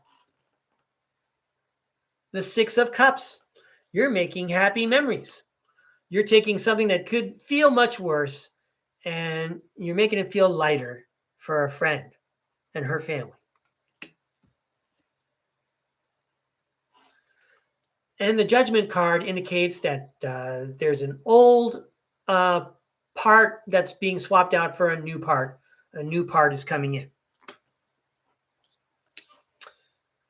Well, for this Empress that I was alluding to, okay, who's grateful for how you're making the load light, there's a swapping out of an old for sure.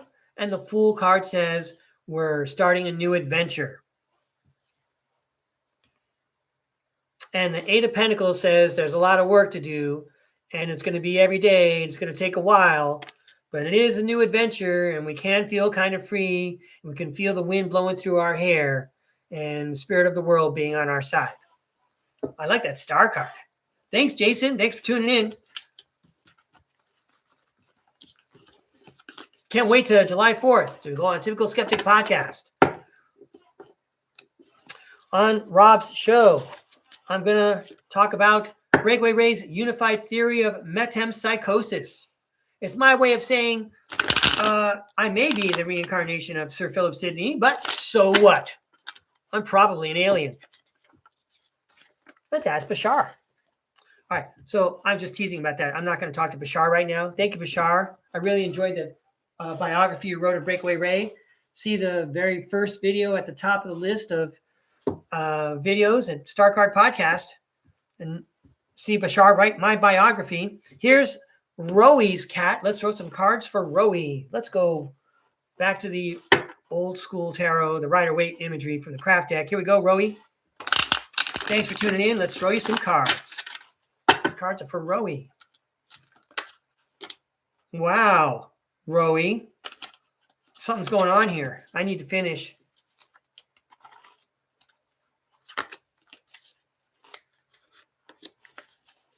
These cards are for Roey. All right. Hey, Roey. This is for entertainment purposes only. I'm just going to kind of go with how the cards randomly flopped out here. Check it out. The Lover's card showed up in the first spot. So I was anxious to get started right away.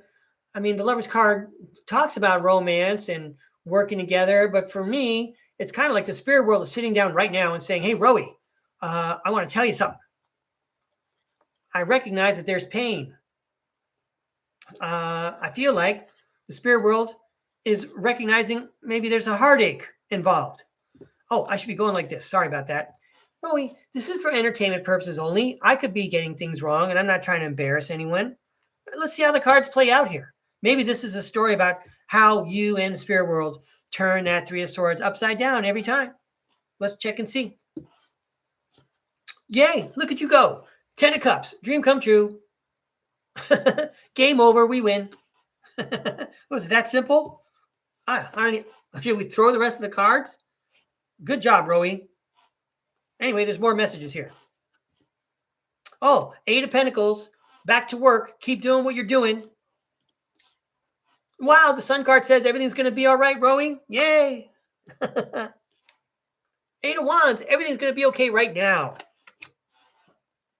This is like getting a hug from a parent, man. Was there something bothering you? Let me give you a hug. It's a dream come true. Everything's going to be all right. Just keep doing what you're doing. Stay on your soul's path. Have integrity. Everything's going to be okay right now. Okay, it's kind of like when my mom kissed the boo-boo, right? Everything's better now. Way to go, Tarot World. I hope you feel better, Rowie. Thank you, Tarot World. Thanks for that comforting message. I'm going to give these a toss and pull out the next name tag.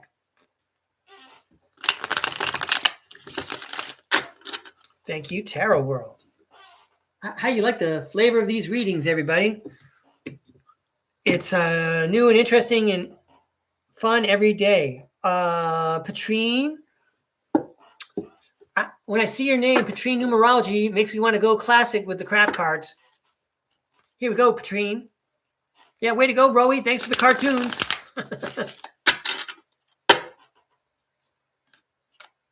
Yeah, thank you, Rowie. Cool. All right. Hey, Patrine. Here comes a mathematical message for you from the Tarot World. Sir Philip Sidney would be a big fan of yours, I'm sure. He's all into puzzles and cryptology and numbers and numerology. Of course, that's not really listed in his biography. You're like the IT person in the spirit world in lots of ways. You understand the numbers better than everybody else. They just call you in to analyze the problem. Here we go, Patrine. The Fool. How about we start with a new adventure, Patrine? The Four of Cups and the King of Wands. The big picture is we overcome all obstacles by being grateful for everything that the universe provides for us. That's a hard thing to remember because it's invisible and the world is set up so that we don't recognize it or honor it. All right. So maybe each of us undergoes a brand new beginning every day, kind of like a recovering alcoholic would, where they have to wake up every day and say, I'm not going to drink today. I'm not going to drink today. In this case, we have to wake up every day and remind ourselves there's an invisible world. God is on our side. We're going to get what we need. We can have confidence in our spirit guides and in our soul's path.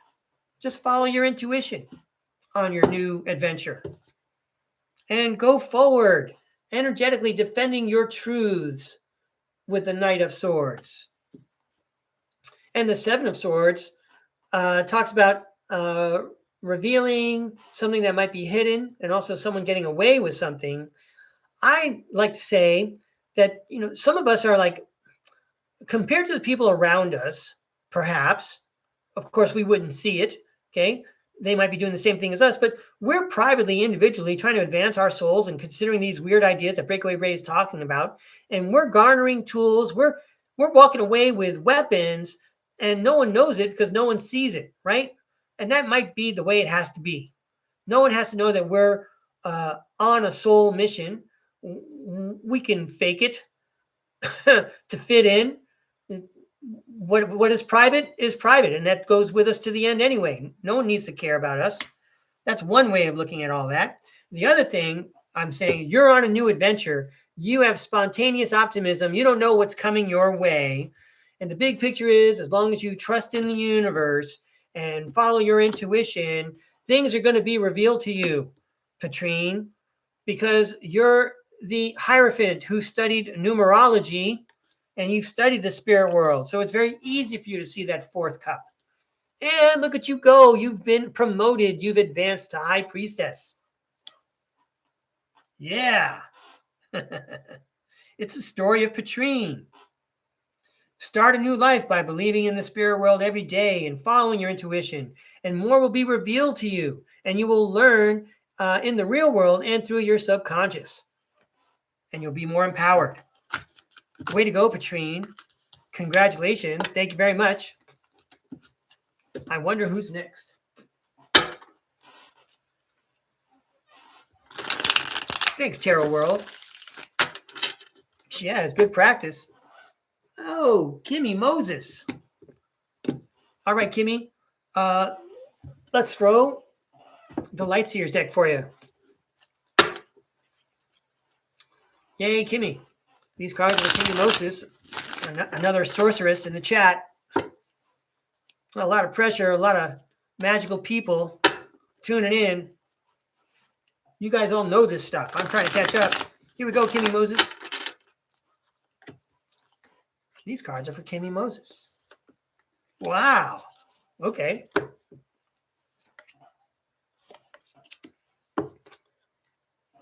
Is there any more for Kimmy Moses? Let's try that one. Here we go, Kimmy Moses. I know you know it's for entertainment purposes. You apparently are still entertained. You've been tuned in for almost 2 hours. It's the Two of Wands. You have a good plan. The universe likes your plan. You got the green light. Go. The King of Cups. Look at that hunk. By the way, he's not just good looking. He's empathic. He's not scared to share his emotions and discuss emotions. He will listen when you need someone to talk to. And then the King of Pentacles shows up. And he just wants to sit by the fire after dinner with a brandy snifter, admire his pentacle with his hound. You got 2 kings. And then you got a Knight of Wands. And the Knight of Wands is joyfully going about her life.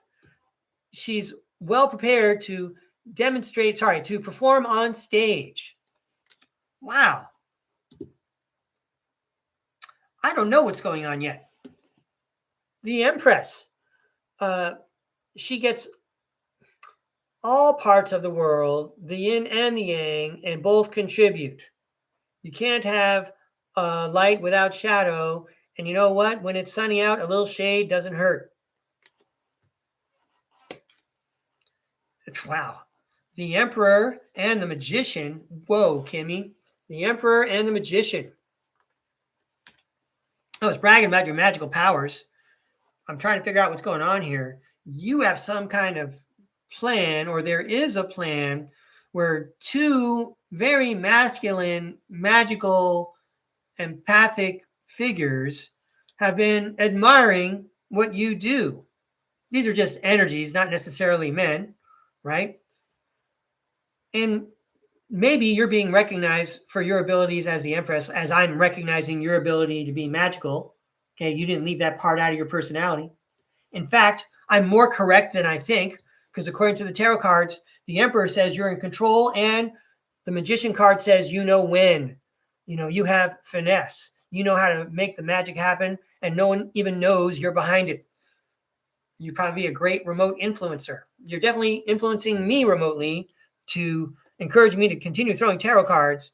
Kimmy Moses, look at this reading with the Ace of Wands, the magic coming right out of your pineal gland.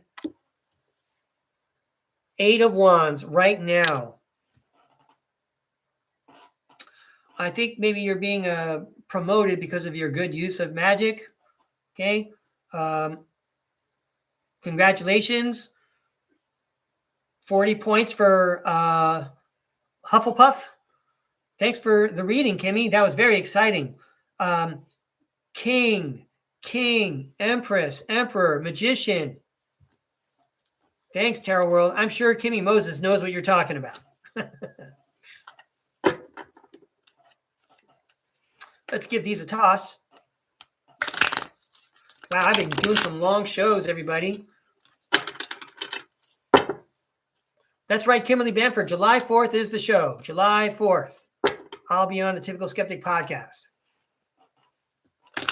Right on, Kimmy. Thanks for your message. Thanks for that feedback. I'm glad to hear it went over correctly. So let's get Lisa Talcott out. Here you go, Lisa.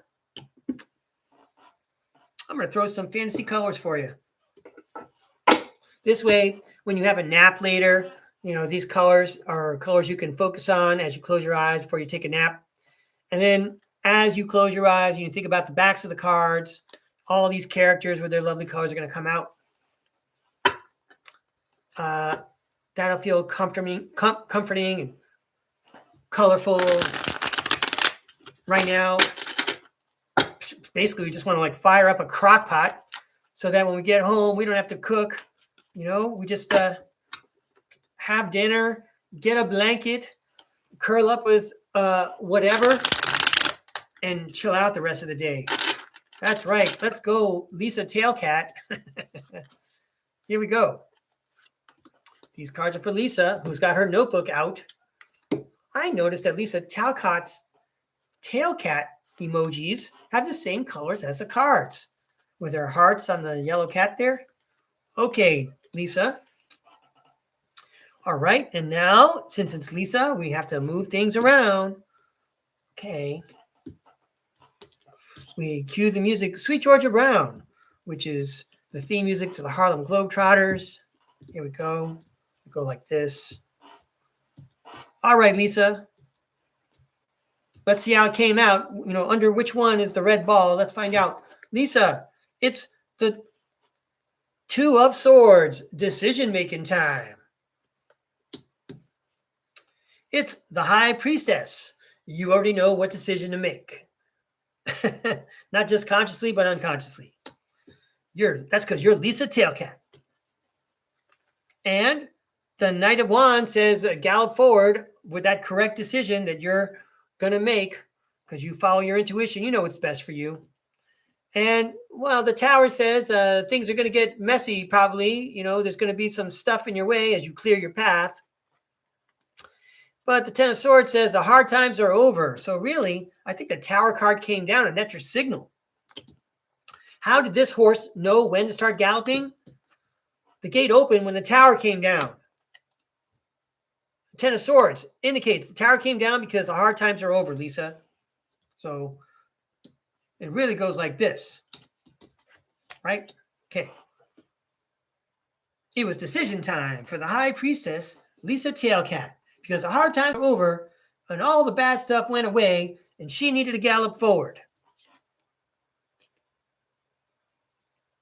The Lovers. The Page of Wands. Ooh, the blank card.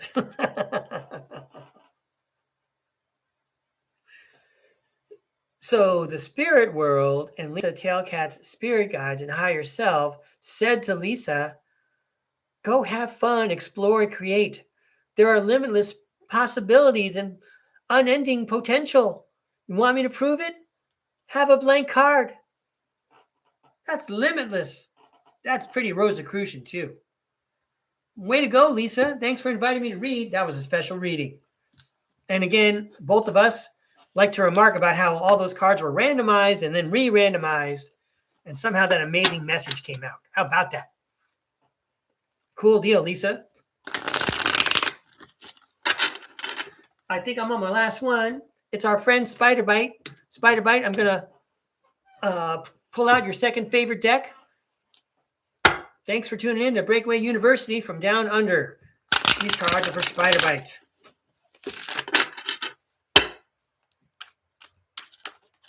These cards are for Spiderbite Down Under. Hey, I want to thank everyone tuning in, whether you're catching live or in the recording. Thanks for sacrificing your media fast to tune in at least to Breakaway Ray. That was nice of you. Whoa, that's too many. Let's try that again. These cards for Spiderbite.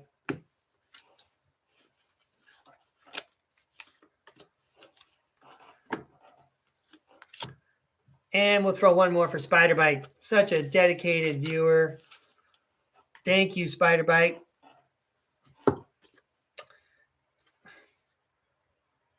Have I been saying the wrong names of the pages? Oh, it's a different deck anyway. Page of Wands, everybody. Limitless potential, limitless opportunities. The Hangman, they're there if you look at them in a different way. Woo, the Lover's card, romance and union, or maybe, getting in touch with your higher self more or less here. Yeah, and the Empress. You have to decide what you really want. How would we play it? Well, let's go through it and we'll play it again. The Fool, the new adventure. This is like a real great finale, by the way. The tarot world knows what's going on here. And the Two of Pentacles. Let me keep going here, Spider Bite. The Eight of Swords. Okay, so we'll pause right there. Right. There are limitless opportunities. So charge forward. You can see forever if you look at things in a different way and focus on your higher self. And that means embracing all parts of yourself. Maybe, I don't know if you're as mature as I am, Spider Bite, but as we mature, we accept more parts of ourselves and it empowers us more. And upon reflection, we realize that we have more than just survive things. We thrive. And so the Two of Pentacles says we're managing two worlds, maybe an inner world and an outer world while we're on this new adventure. But Eight of Swords says, as much as you can imagine, 10 of Pentacles, you have domestic bliss and long-term security. So you should feel assured. Maybe there are circumstances like mine where it's not like spelled out in the bank account, but the spirit world is saying, as much as you can imagine, a guarantee of security and domestic bliss. Well, that's as much as you will have. Write your own contract. Okay. Imagine what you want your life to look at like. And guess what? When you look at things in a different way, you're going to love what you see and how the world is all part of you in the first place. It starts from the inside. All right. It's very rich reading. Everybody, I had a good time talking about my crazy ideas today. Thank you very much for tuning in or watching the recording. I'll try my best. I mean, there's never any promises, right? You never know when your number is going to get called or what circumstances may befall you. But my plan is we'll be back to talk more about Rosicrucianism and how to sharpen your soul to make things better in the next go around. And we can start quantum shifting in this one right now. I want to thank everyone for tuning in and participating in the chat. Yo, you made my day. Now get out there and make your own day. My name is Breakaway Ray. We'll see you next time on StarCard Podcast. Good work, everybody. Go get them.